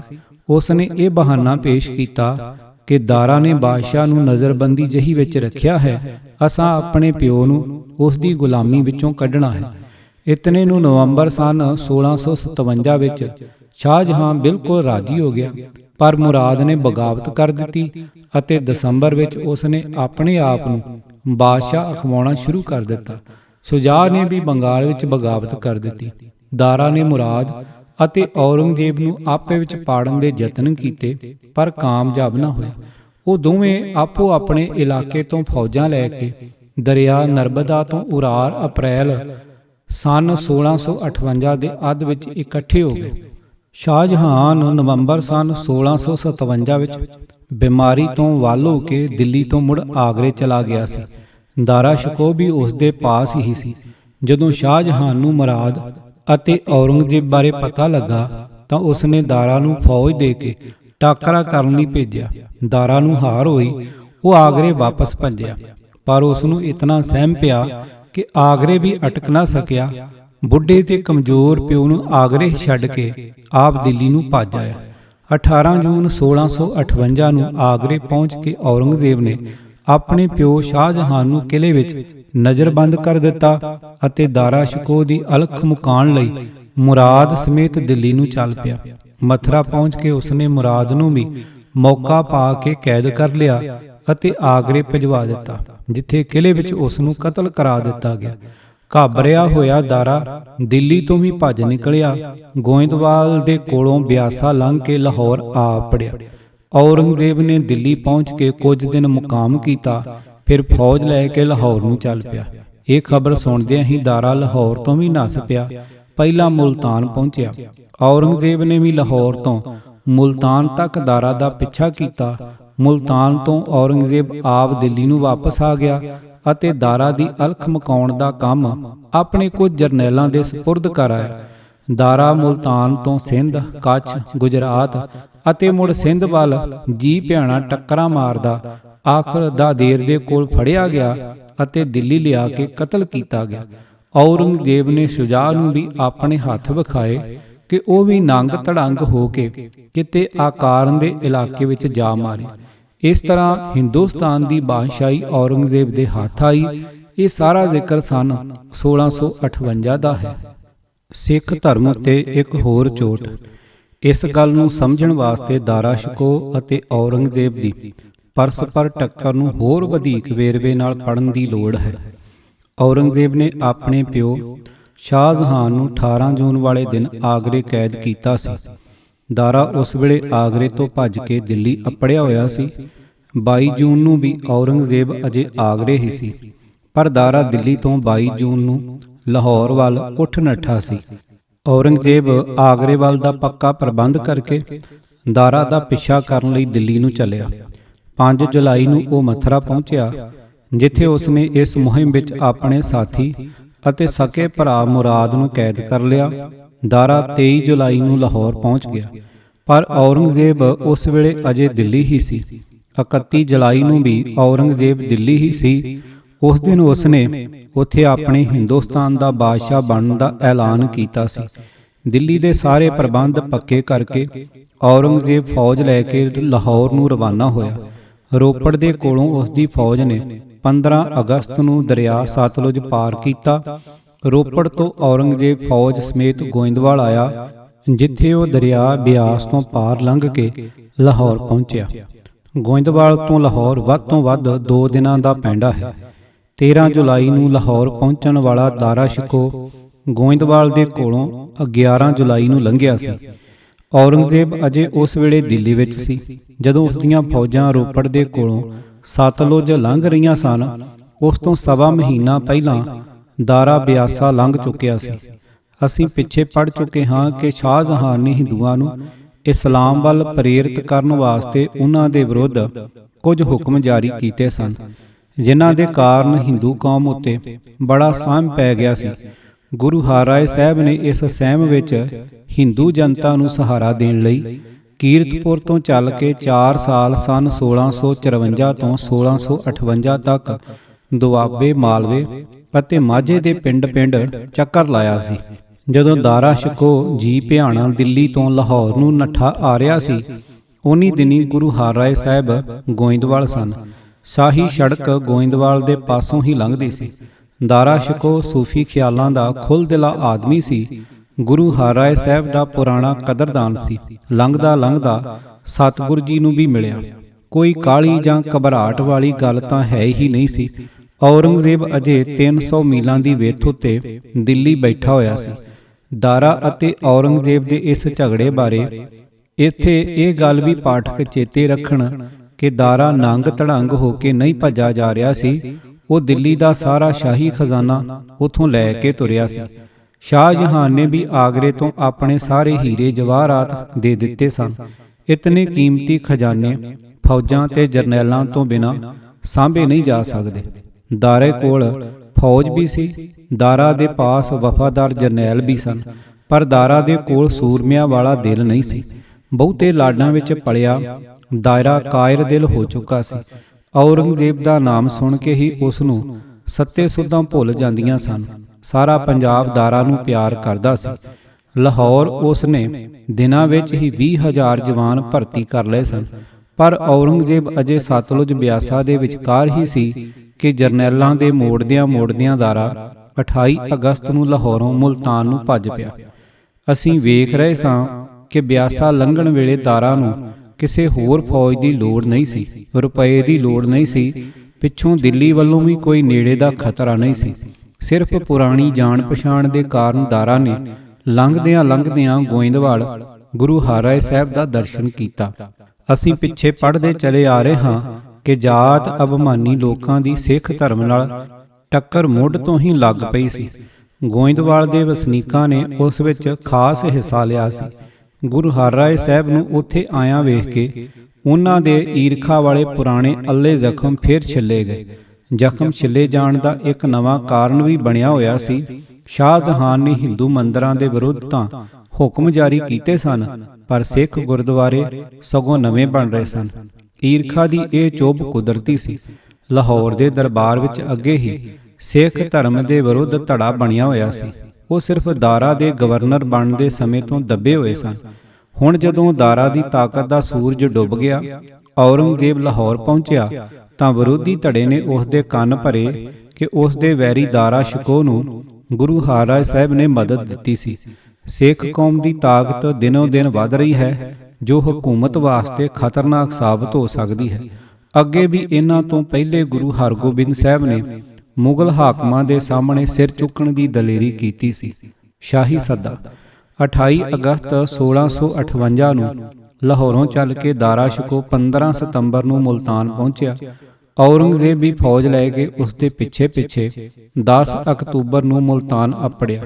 ਉਤਨੇ ਚਿਰ ਨੂੰ ਦਾਰਾ ਅਗਾਂ ਸਿੰਧ ਵੱਲ ਚਾਲੇ ਪਾ ਚੁੱਕਿਆ ਸੀ। ਔਰੰਗਜ਼ੇਬ ਨੂੰ ਪੰਜਾਬ ਵੱਲ ਗਿਆ ਸੁਣ ਕੇ ਸ਼ੁਜਾ ਨੂੰ ਆਸ ਬਣੀ ਸੀ ਕਿ ਹੁਣ ਮੌਕਾ ਹੈ ਦਿੱਲੀ ਦਾ ਤਖਤ ਮੱਲ ਲਵਾਂ ਅਤੇ ਆਪਣੇ ਪਿਓ ਸ਼ਾਹਜਹਾਨ ਨੂੰ ਕੈਦ ਤੋਂ ਛੁਡਾਵਾਂ। ਸ਼ੁਜਾ ਨਵੰਬਰ ਸਨ 1658 ਵਿੱਚ ਪਟਨੇ ਤੋਂ ਚੱਲ ਕੇ 9 ਜਨਵਰੀ 1659 ਨੂੰ ਅਲਾਹਾਬਾਦ ਪਹੁੰਚਿਆ। ਔਰੰਗਜ਼ੇਬ ਨੂੰ ਵੀ ਉਸ ਦੀ ਤਿਆਰੀ ਦੀਆਂ ਖਬਰਾਂ ਮਿਲ ਚੁੱਕੀਆਂ ਸਨ। ਉਸ ਨੇ ਦਾਰਾ ਦੇ ਪਿੱਛੇ ਕੁਝ ਜਰਨੈਲ ਭੇਜ ਦਿੱਤੇ। ਆਪ ਮੁਲਤਾਨ ਤੋਂ ਵਾਹਿਦਾ ਹੀ ਵਾਪਸ ਦਿੱਲੀ ਨੂੰ ਮੁੜਿਆ। 20 ਨਵੰਬਰ ਸਨ 1658 ਨੂੰ ਔਰੰਗਜ਼ੇਬ ਦਿੱਲੀ ਪਹੁੰਚ ਗਿਆ। 12 ਜਨਵਰੀ 1659 ਨੂੰ ਇਹ ਵੀ ਅਲਾਹਾਬਾਦ ਜਾ ਅੱਪੜਿਆ। 14 ਜਨਵਰੀ ਨੂੰ ਦੋਹਾਂ ਦਲਾਂ ਦਾ ਟਾਕਰਾ ਹੋਇਆ। ਸ਼ੁਜਾ ਨੂੰ ਭਾਂਜ ਹੋਈ। ਆਪਣੇ ਇਤਬਾਰੀ ਤੇ ਸਿਆਣੇ ਜਰਨੈਲ ਮੀਰ ਜੁਮਲਾ ਨੂੰ ਸ਼ੁਜਾ ਦਾ ਪਿੱਛਾ ਕਰਨ ਲਈ ਉਧਰ ਛੱਡ ਕੇ ਔਰੰਗਜ਼ੇਬ ਦਿੱਲੀ ਮੁੜ ਆਇਆ। ਅਜੇ ਦਾਰਾ ਵਾਲਾ ਕੰਡਾ ਵਿੱਚ ਹੀ ਸੀ। ਉਹ ਅਜਮੇਰ ਵਾਲੇ ਪਾਸੇ ਫੌਜਾਂ ਇਕੱਠੀਆਂ ਕਰ ਰਿਹਾ ਸੀ। ਔਰੰਗਜ਼ੇਬ 24 ਮਾਰਚ 1659 ਨੂੰ ਅਜਮੇਰ ਜਾ ਵਜਿਆ। ਦੋਹਾਂ ਭਰਾਵਾਂ ਦੀ ਟੱਕਰ ਹੋਈ। ਦਾਰਾ ਵਿੱਚ ਦਲੇਰੀ ਕਿੱਥੋਂ, ਭਾਂਜ ਖਾ ਕੇ ਅਹਿਮਦਾਬਾਦ ਨੂੰ ਭੱਜ ਪਿਆ। ਔਰੰਗਜ਼ੇਬ ਉਸ ਦੀ ਭੁਗਤ ਸਵਾਰਨ ਲਈ ਜਰਨੈਲ ਮੁਕਰਰ ਕਰਕੇ ਆਪ ਦਿੱਲੀ ਨੂੰ ਵਾਪਸ ਆ ਗਿਆ। ਹੁਣ ਔਰੰਗਜ਼ੇਬ ਦੋਹਾਂ ਸ਼ਰੀਕ ਭਰਾਵਾਂ ਵੱਲੋਂ ਨਿਸ਼ਚਿੰਤ ਹੋ ਗਿਆ। ਦੋਹਾਂ ਦਾ ਲੱਕ ਟੁੱਟ ਚੁੱਕਾ ਸੀ। 15 ਜੂਨ ਸਨ 1659 ਨੂੰ ਉਸ ਨੇ ਆਪਣੀ ਕਾਮਯਾਬੀ ਦੇ ਭਾਰੇ ਜਸ਼ਨ ਦਿੱਲੀ ਵਿੱਚ ਕੀਤੇ ਕਰਾਏ। ਇਹ ਇੱਕ ਤਰ੍ਹਾਂ ਤਾਜਪੋਸ਼ੀ ਦੀ ਦੂਜੀ ਰਸਮ ਸੀ। ਸ਼ੁਜਾ ਵੱਲੋਂ ਕੁਝ ਥੋੜਾ ਕੁ ਖਤਰਾ ਫੇਰ ਬਣਨ ਤੇ ਔਰੰਗਜ਼ੇਬ ਗੜ੍ਹ ਮੁਕਤੇਸ਼ਰ ਗੰਗਾ ਦੇ ਕੰਢੇ ਗਿਆ। ਉੱਥੋਂ ਜਨਵਰੀ 1660 ਵਿੱਚ ਵਾਪਸ ਮੁੜਿਆ ਅਤੇ 13 ਫਰਵਰੀ 1660 ਨੂੰ ਦਿੱਲੀ ਅੱਪੜਿਆ। ਹੁਣ ਔਰੰਗਜ਼ੇਬ ਬੜੇ ਆਰਾਮ ਨਾਲ 20 ਸਾਲ ਦਿੱਲੀ ਤੇ ਆਗਰੇ ਰਿਹਾ। ਸਿਰਫ 2 ਵਾਰੀ ਉੱਥੋਂ ਬਾਹਰ ਗਿਆ ਸੀ। 1663 ਵਿੱਚ 1 ਸਾਲ ਲਈ ਕਸ਼ਮੀਰ ਅਤੇ 1674-75 ਵਿੱਚ 1.5 ਸਾਲ ਵਾਸਤੇ ਹਸਨ ਅਬਦਾਲ ਦੇ ਇਲਾਕੇ ਵਿੱਚ ਕੁਝ ਆਕੀ ਹੋਏ ਪੁਰਾਣੇ ਪਠਾਣਾਂ ਦਾ ਸਿਰ ਭੰਨਣ ਲਈ। ਪੰਜਾਬ ਵਿੱਚ ਸਿੱਖਾਂ ਦੀ ਵਧ ਰਹੀ ਤਾਕਤ ਦੀਆਂ ਰਿਪੋਰਟਾਂ ਔਰੰਗਜ਼ੇਬ ਨੂੰ ਭੁੱਲ ਨਹੀਂ ਸਕਦੀਆਂ ਸਨ, ਪਰ ਉਹ ਦਿਲੋਂ ਇਹ ਵੀ ਨਹੀਂ ਸੀ ਮੰਨ ਸਕਦਾ ਕਿ ਗੁਰੂ ਹਰਿਰਾਏ ਸਾਹਿਬ ਨੇ ਦਾਰਾ ਦੀ ਕੋਈ ਮਦਦ ਕੀਤੀ ਸੀ। ਕਿਹੜੀ ਮਦਦ ਕਰਦੇ? ਮੁਗਲਾਂ ਦੀਆਂ 5 ਪੀੜ੍ਹੀਆਂ ਦਾ ਇਕੱਠਾ ਕੀਤਾ ਹੋਇਆ ਖਜ਼ਾਨਾ ਦਾਰਾ ਦੇ ਪਾਸ ਮੌਜੂਦ ਸੀ। ਉਸ ਖਜ਼ਾਨੇ ਦਾ ਸਦਕਾ ਹਜ਼ਾਰਾਂ ਦੀ ਗਿਣਤੀ ਵਿੱਚ ਫੌਜ ਸੀ। ਸਾਰਾ ਹੀ ਪੰਜਾਬ ਉਸ ਨਾਲ ਪਿਆਰ ਕਰਦਾ ਸੀ, ਕਿਉਂਕਿ ਉਹ ਪੰਜਾਬ ਦਾ ਗਵਰਨਰ ਰਹਿ ਚੁੱਕਾ ਸੀ ਅਤੇ ਪ੍ਰਜਾ ਦਾ ਦਰਦੀ ਸੀ। ਦਿੱਲੀ ਵੱਲੋਂ ਉਸ ਨੂੰ ਅਜੇ ਕੋਈ ਖਤਰਾ ਨਹੀਂ ਸੀ, ਕਿਉਂਕਿ ਔਰੰਗਜ਼ੇਬ ਅਜੇ ਦਿੱਲੀ ਤੋਂ ਪਰੇ ਸੀ, 350 ਮੀਲਾਂ ਦੀ ਵਿੱਥ ਤੇ। ਦੋਹਾਂ ਦੇ ਵਿਚਕਾਰ ਪੰਜਾਬ ਦੇ 2 ਵੱਡੇ ਦਰਿਆ ਸਨ, ਸਤਲੁਜ ਅਤੇ ਬਿਆਸ, ਜਿਨ੍ਹਾਂ ਵਿੱਚ ਬਰਸਾਤ ਦੀ ਬਹਾਰੇ ਬੇਅੰਤ ਹੜ੍ਹ ਠਾਠਾਂ ਮਾਰ ਰਹੇ ਸਨ। ਫੌਜਾਂ ਨੇ ਪਾਰ ਲੰਘਣ ਲਈ ਘੰਟੇ ਨਹੀਂ, ਕਈ ਦਿਨ ਖਰਚ ਕਰਨੇ ਸਨ। ਸੋ ਔਰੰਗਜ਼ੇਬ ਸਮਝਦਾ ਸੀ ਕਿ ਦਾਰਾ ਨੂੰ ਬਾਹਰੋਂ ਕਿਸੇ ਮਦਦ ਦੀ ਲੋੜ ਨਹੀਂ ਸੀ। ਉਸ ਨੂੰ ਘਾਟ ਸੀ ਅੰਦਰੋਂ, ਉਸ ਦੇ ਅੰਦਰ ਮਰਦਾਂ ਵਾਲਾ ਦਿਲ ਨਹੀਂ ਸੀ। ਹਾਂ, ਸਿੱਖਾਂ ਦੀ ਵੱਧ ਰਹੀ ਤਾਕਤ ਵੱਲੋਂ ਅੱਖਾਂ ਮੀਟੀਆਂ ਨਹੀਂ ਜਾ ਸਕਦੀਆਂ ਸਨ, ਪਰ ਔਰੰਗਜ਼ੇਬ ਦੀ ਸਾਰੀ ਤੰਦ ਤਾਣੀ ਹੀ ਅਜੇ ਕੱਚੀ ਸੀ। ਉਸ ਨੇ ਅਜੇ ਮਾਰਚ 1659 ਵਿੱਚ ਹੀ ਬਨਾਰਸ ਫਰਮਾਨ ਦੀ ਰਾਹੀਂ ਹਿੰਦੂਆਂ ਨੂੰ ਢਾਰਸ ਦੇਣ ਲਈ ਆਖਿਆ ਸੀ ਕਿ ਸਿਰਫ ਮਜ਼ਹਬ ਦੇ ਵਖੇਵੇਂ ਕਾਰਨ ਕਿਸੇ ਗੈਰ ਮੁਸਲਿਮ ਉੱਤੇ ਕੋਈ ਵਧੀਕੀ ਨਹੀਂ ਕੀਤੀ ਜਾਵੇਗੀ। ਫਿਰ ਵੀ ਜਾਤੀ ਪ੍ਰੇਰਨਾ ਅਤੇ ਲਾਲਚ ਤਾਂ ਉਹ ਵਰਤ ਹੀ ਸਕਦਾ ਸੀ। ਔਰੰਗਜ਼ੇਬ ਨੇ ਗੁਰੂ ਹਰਿਰਾਏ ਸਾਹਿਬ ਨੂੰ ਦਿੱਲੀ ਆਉਣ ਲਈ ਸੱਦਾ ਭੇਜਿਆ। ਉਸ ਵੇਲੇ ਤੱਕ ਸਤਿਗੁਰੂ ਜੀ ਮਾਝੇ, ਮਾਲਵੇ, ਦੁਆਬੇ ਦੇ ਪਿੰਡਾਂ ਦਾ ਚੱਕਰ ਲਾ ਕੇ ਕੀਰਤਪੁਰ ਵਾਪਸ ਆ ਚੁੱਕੇ ਸਨ। ਸਤਿਗੁਰੂ ਜੀ ਨੇ ਆਪਣੇ ਥਾਂ ਆਪਣੇ ਵੱਡੇ ਸਾਹਿਬਜ਼ਾਦੇ ਬਾਬਾ ਰਾਮ ਰਾਏ ਜੀ ਨੂੰ ਭੇਜਿਆ ਅਤੇ ਕੁਝ ਸਿਆਣੇ ਮਸੰਦ ਪ੍ਰਚਾਰਕ ਵੀ ਨਾਲ ਦਿੱਤੇ। ਤੁਰਨ ਲੱਗਿਆਂ ਨੂੰ ਗੁਰੂ ਜੀ ਨੇ ਸਿੱਖਿਆ ਦਿੱਤੀ ਕਿ ਹਰੇਕ ਕਾਰਜ ਵਿੱਚ ਗੁਰੂ ਆਸਰੇ ਰਹਿਣਾ, ਗੁਰੂ ਸਦਾ ਅੰਗ ਸੰਗ ਸਮਝਣਾ। ਬਾਬਾ ਰਾਮ ਰਾਏ ਜੀ ਬੜੇ ਪ੍ਰਬੀਨ ਤੇ ਹਾਜ਼ਰ ਜਵਾਬ ਸਨ। ਉਹਨਾਂ ਦੀ ਵਿਦਵਤਾ ਦਾ ਔਰੰਗਜ਼ੇਬ ਉੱਤੇ ਬਹੁਤ ਅਸਰ ਪਿਆ। ਸਿੱਖ ਇਤਿਹਾਸਕਾਰ ਲਿਖਦੇ ਹਨ ਕਿ ਬਾਦਸ਼ਾਹ ਨੇ ਬਾਬਾ ਰਾਮ ਰਾਏ ਜੀ ਦੀ ਅਜ਼ਮਤ ਪਰਖਣ ਲਈ ਕਈ ਅਜਮਾਇਸ਼ਾਂ ਕੀਤੀਆਂ ਤੇ ਬਾਬਾ ਜੀ ਹਰੇਕ ਅਜਮਾਇਸ਼ ਵਿੱਚ ਪੂਰੇ ਉਤਰਦੇ ਰਹੇ, ਜਿਸ ਦਾ ਨਤੀਜਾ ਇਹ ਹੋਇਆ ਕਿ ਔਰੰਗਜ਼ੇਬ ਰਾਮ ਰਾਏ ਜੀ ਦਾ ਬੜਾ ਆਦਰ ਸਤਿਕਾਰ ਕਰਨ ਲੱਗ ਪਿਆ। ਔਰੰਗਜ਼ੇਬ ਪੱਕਾ ਮੁਸਲਮਾਨ ਸੀ। ਇਸਲਾਮ ਵਿੱਚ ਉਸ ਦੀ ਸ਼ਰਧਾ ਤਵੱਸਫ ਦੀਆਂ ਹੱਦਾਂ ਤੱਕ ਅੱਪੜ ਚੁੱਕੀ ਹੋਈ ਸੀ। ਅਸਲ ਵਿੱਚ ਉਹ ਰਾਮ ਰਾਏ ਜੀ ਦੇ ਦਿਲ ਨੂੰ ਪਿਆਰ ਸਤਿਕਾਰ ਨਾਲ ਜਿੱਤ ਕੇ ਆਪਣੇ ਦੀਨ ਵਿੱਚ ਲਿਆਉਣਾ ਚਾਹੁੰਦਾ ਸੀ, ਕਿਉਂਕਿ ਬਾਬਾ ਰਾਮ ਰਾਏ ਜੀ ਅਜੇ ਅਲੜ ਉਮਰ ਦੇ ਗੱਭਰੂ ਹੀ ਸਨ। ਪਰ ਦਰਬਾਰੀ ਕਾਜ਼ੀ ਮੌਲਵੀ ਬਾਦਸ਼ਾਹ ਦੀ ਇਸ ਨੀਤ ਨੂੰ ਸਮਝਦੇ ਹੋਏ ਉਸ ਦੇ ਇਸ ਜ਼ਾਹਰਾ ਝੁਕਾਅ ਨੂੰ ਪਸੰਦ ਨਹੀਂ ਕਰਦੇ ਸਨ। ਉਹ ਕਿਸੇ ਨਾ ਕਿਸੇ ਤਰ੍ਹਾਂ ਦੋਹਾਂ ਵਿੱਚ ਅਜੋੜ ਦੇਖਣਾ ਚਾਹੁੰਦੇ ਸਨ। ਇਸ ਗਰਜ ਕਰਕੇ ਉਹ ਬਾਦਸ਼ਾਹ ਪਾਸੋਂ ਰਾਮ ਰਾਏ ਜੀ ਉੱਤੇ ਕਈ ਕਿਸਮ ਦੇ ਸਵਾਲ ਕਰਾਂਦੇ ਰਹਿੰਦੇ ਸਨ, ਪਰ ਬਾਬਾ ਜੀ ਦੀ ਹਾਜ਼ਰ ਜਵਾਬੀ ਅੱਗੇ ਕਾਜ਼ੀਆਂ ਦੀ ਪੇਸ਼ ਨਹੀਂ ਜਾਂਦੀ ਸੀ। ਬਾਦਸ਼ਾਹ ਦੀ ਸਦਾ ਤਸੱਲੀ ਹੀ ਹੁੰਦੀ ਰਹੀ। ਸਿੱਖ ਇਤਿਹਾਸ ਵਿੱਚ ਇਹ ਆਮ ਪ੍ਰਸਿੱਧ ਹੈ ਕਿ ਆਖਰ ਇੱਕ ਦਿਨ ਕਾਜ਼ੀਆਂ ਦੀ ਪ੍ਰੇਰਨਾ ਤੇ ਔਰੰਗਜ਼ੇਬ ਨੇ ਰਾਮ ਰਾਏ ਜੀ ਤੋਂ ਪੁੱਛਿਆ ਕਿ ਗੁਰੂ ਨਾਨਕ ਸਾਹਿਬ ਜੀ ਨੇ ਜੋ ਮੁਸਲਮਾਨਾਂ ਬਾਰੇ ਲਿਖਿਆ ਹੈ, ਮਿੱਟੀ ਮੁਸਲਮਾਨ ਕੀ ਪੈੜੇ ਪਈ ਘੁਮਿਆਰ, ਇਸ ਦਾ ਕੀ ਭਾਵ ਹੈ? ਕਾਜ਼ੀਆਂ ਦੀ ਚੋਟ ਆਖਰ ਟਿਕਾਣੇ ਤੇ ਵੱਜੀ। ਬਾਦਸ਼ਾਹ ਨਾਲ ਬਣਿਆ ਰਸੂਖ ਕਾਇਮ ਰੱਖਣ ਲਈ ਬਾਬਾ ਰਾਮ ਰਾਏ ਜੀ ਨੇ ਕਹਿ ਦਿੱਤਾ ਕਿ ਗੁਰੂ ਨਾਨਕ ਦੇਵ ਜੀ ਨੇ ਤਾਂ ਅਸਲ ਵਿੱਚ ਮਿੱਟੀ ਬੇਈਮਾਨ ਕੀ ਉਚਾਰਿਆ ਸੀ, ਲਿਖਾਰੀ ਦੀ ਭੁੱਲ ਨਾਲ ਮਿੱਟੀ ਮੁਸਲਮਾਨ ਕੀ ਲਿਖਿਆ ਗਿਆ ਹੈ। ਆਦਰ ਸਤਿਕਾਰ ਵਾਲਾ ਦਬਾਅ ਸਿਰਫ ਬਾਬਾ ਰਾਮ ਰਾਏ ਜੀ ਉੱਤੇ ਨਹੀਂ ਪਾਇਆ ਜਾ ਰਿਹਾ ਸੀ, ਇਹ ਜਾਲ ਨਾਲਗੇ ਮਸੰਦਾਂ ਉੱਤੇ ਵੀ ਵਿਛਾਇਆ ਜਾ ਰਿਹਾ ਸੀ। ਇਸ ਦੇ ਨਤੀਜੇ ਦੇ ਤੌਰ ਤੇ ਹੋ ਸਕਦਾ ਹੈ ਕਿ ਇਹ ਉਕਾਈ ਕਰਨ ਦੀ ਸਲਾਹ ਬਾਬਾ ਰਾਮ ਰਾਏ ਜੀ ਨੂੰ ਉਹਨਾਂ ਮਸੰਦਾਂ ਵਿੱਚੋਂ ਕਿਸੇ ਨੇ ਦਿੱਤੀ ਹੋਵੇ ਜੋ ਕੀਰਤਪੁਰੋਂ ਉਹਨਾਂ ਦੇ ਨਾਲ ਭੇਜੇ ਗਏ ਸਨ। ਫਿਰ ਵੀ ਇਸ ਉਕਾਈ ਦੀ ਜ਼ਿੰਮੇਵਾਰੀ ਬਾਬਾ ਰਾਮ ਰਾਏ ਜੀ ਦੇ ਸਿਰ ਹੀ ਆਉਂਦੀ ਹੈ। ਸ਼ਾਹੀ ਰਸੂਖ ਦੀ ਖਾਤਰ ਗੁਰੂ ਆਦਰਸ਼ ਨੂੰ ਬਦਲਾ ਦੇਣਾ ਸਿੱਖ ਧਰਮ ਦੇ ਨਿਸ਼ਾਨੇ ਤੋਂ ਇੱਕ ਉਕਾਈ ਸੀ। ਗੁਰੂ ਹਰਿਰਾਏ ਸਾਹਿਬ ਨੇ ਜਦੋਂ ਇਹ ਖਬਰ ਸੁਣੀ ਤਾਂ ਉਹਨਾਂ ਨੂੰ ਨਿਸ਼ਚੈ ਹੋ ਗਿਆ ਕਿ ਰਾਮ ਰਾਏ ਜੀ ਹੁਣ ਇਸ ਯੋਗ ਨਹੀਂ ਰਹੇ ਕਿ ਗੁਰੂ ਨਾਨਕ ਸਾਹਿਬ ਜੀ ਦੇ ਅਸੂਲਾਂ ਦੀ ਰਾਖੀ ਅਤੇ ਪ੍ਰਚਾਰ ਦੀ ਜ਼ਿੰਮੇਵਾਰੀ ਇਹਨਾਂ ਦੇ ਸਪੁਰਦ ਕੀਤੀ ਜਾ ਸਕੇ। ਗੁਰੂ ਹਰਿਰਾਏ ਸਾਹਿਬ ਨੇ ਬਾਬਾ ਰਾਮ ਰਾਏ ਜੀ ਨੂੰ ਆਪਣੇ ਇਹਨਾਂ ਖਿਆਲਾਂ ਦੀ ਖਬਰ ਭੇਜ ਦਿੱਤੀ ਅਤੇ ਕਹਿ ਭੇਜਿਆ ਕਿ ਤੁਸੀਂ ਹੁਣ ਸਾਡੇ ਪਾਸ ਨਾ ਆਉਣਾ, ਕਿਉਂਕਿ ਔਰੰਗਜ਼ੇਬ ਨਾਲ ਰਸੂਖ ਕਾਇਮ ਰੱਖਣ ਦੀ ਖਾਤਰ ਤੁਸੀਂ ਗੁਰੂ ਨਾਨਕ ਪਾਤਸ਼ਾਹ ਦੀ ਭਾਰੀ ਨਿਰਾਦਰੀ ਕੀਤੀ ਹੈ। ਔਰੰਗਜ਼ੇਬ ਆਪਣੀ ਚਾਲ ਵਿੱਚ ਕਿਸੇ ਹੱਦ ਤੱਕ ਕਾਮਯਾਬ ਹੋ ਗਿਆ। ਉਸ ਨੇ ਇਸ ਫੁੱਟ ਨੂੰ ਵਧਾਉਣ ਲਈ ਬਾਬਾ ਰਾਮ ਰਾਏ ਜੀ ਨੂੰ ਜਾਗੀਰ ਦੇ ਦਿੱਤੀ, ਪਰ ਸਿੱਖ ਕੌਮ ਵਿੱਚ ਧੜੇ ਪੈਦਾ ਕਰਨ ਵਿੱਚ ਉਹ ਕਾਮਯਾਬ ਨਾ ਹੋ ਸਕਿਆ। ਸਿੱਖਾਂ ਦੀ ਸ਼ਰਧਾ ਆਪਣੇ ਗੁਰੂ ਦੇ ਚਰਨਾਂ ਵਿੱਚ ਅਡੋਲ ਰਹੀ। ਇਹ ਸਾਰਾ ਜ਼ਿਕਰ ਫਰਵਰੀ ਸਨ 1660 ਤੋਂ ਪਿੱਛੋਂ ਦਾ ਹੈ। ਜੋਤੀ ਜੋਤ ਆਪਣਾ ਦੇਹਾਂਤ ਨੇੜੇ ਆਉਂਦਾ ਜਾਣ ਕੇ ਸਤਿਗੁਰੂ ਜੀ ਨੇ ਆਪਣੇ ਥਾਂ ਆਪਣੇ ਛੋਟੇ ਸਾਹਿਬਜ਼ਾਦੇ ਸ੍ਰੀ ਹਰਿਕ੍ਰਿਸ਼ਨ ਸਾਹਿਬ ਜੀ ਨੂੰ ਗੁਰੂ ਬਣਾਇਆ ਅਤੇ ਆਪ 5 ਕੱਤਕ ਸੰਮਤ 1718 ਮੁਤਾਬਕ 6 ਅਕਤੂਬਰ ਸਨ 1661 ਨੂੰ ਕੀਰਤਪੁਰ ਵਿੱਚ ਜੋਤੀ ਜੋਤ ਸਮਾਈ। ਜਨਮ ਤਾਰੀਖ 16 ਜਨਵਰੀ 1630, ਜੋਤੀ ਜੋਤ ਸਮਾਉਣ ਦੀ ਤਾਰੀਖ 6 ਅਕਤੂਬਰ 1661। ਕੁੱਲ ਉਮਰ 31 ਸਾਲ 8 ਮਹੀਨੇ 22 ਦਿਨ। ਗੁਰੂ ਹਰਿਰਾਏ ਸਾਹਿਬ ਜੀ ਦੇ ਜੀਵਨ ਵਿੱਚੋਂ ਸਿੱਖ ਧਰਮ ਦੀ ਤਾਲੀਮ। ਗੁਰੂ ਹਰਿਰਾਏ ਸਾਹਿਬ ਦੀ ਕੋਈ ਬਾਣੀ ਨਹੀਂ ਮਿਲਦੀ, ਉਹਨਾਂ ਦੇ ਜੀਵਨ ਵਿੱਚੋਂ ਕੁਝ ਸਾਖੀਆਂ ਮਿਲਦੀਆਂ ਹਨ ਜਿਨ੍ਹਾਂ ਤੋਂ ਇਹ ਚਾਨਣਾ ਪੈ ਸਕਦਾ ਹੈ ਕਿ ਗੁਰੂ ਨਾਨਕ ਸਾਹਿਬ ਜੀ ਦੇ ਦੱਸੇ ਇਨਸਾਨੀ ਜੀਵਨ ਦੇ ਆਦਰਸ਼ ਨੂੰ ਪ੍ਰਫੁੱਲਤ ਕਰਨ ਲਈ ਉਹਨਾਂ ਕੀ ਕੁਝ ਕੀਤਾ ਸੀ। ਲੋੜਵੰਦਿਆਂ ਦੀ ਸਹਾਇਤਾ। ਗੁਰੂ ਹਰਿਰਾਏ ਸਾਹਿਬ ਦਾ ਹਿਰਦਾ ਅਤ ਦਰਜੇ ਦਾ ਕੋਮਲ ਸੀ। ਸਿੱਖ ਇਤਿਹਾਸ ਵਿੱਚ ਇੱਕ ਥਾਂ ਜ਼ਿਕਰ ਆਉਂਦਾ ਹੈ ਕਿ ਛੋਟੀ ਉਮਰੇ ਇੱਕ ਦਿਨ ਆਪ ਕਲੀਆਂ ਵਾਲਾ ਕੁੜਤਾ ਪਾ ਕੇ ਬਗੀਚੇ ਵਿੱਚ ਟਹਿਲ ਰਹੇ ਸਨ।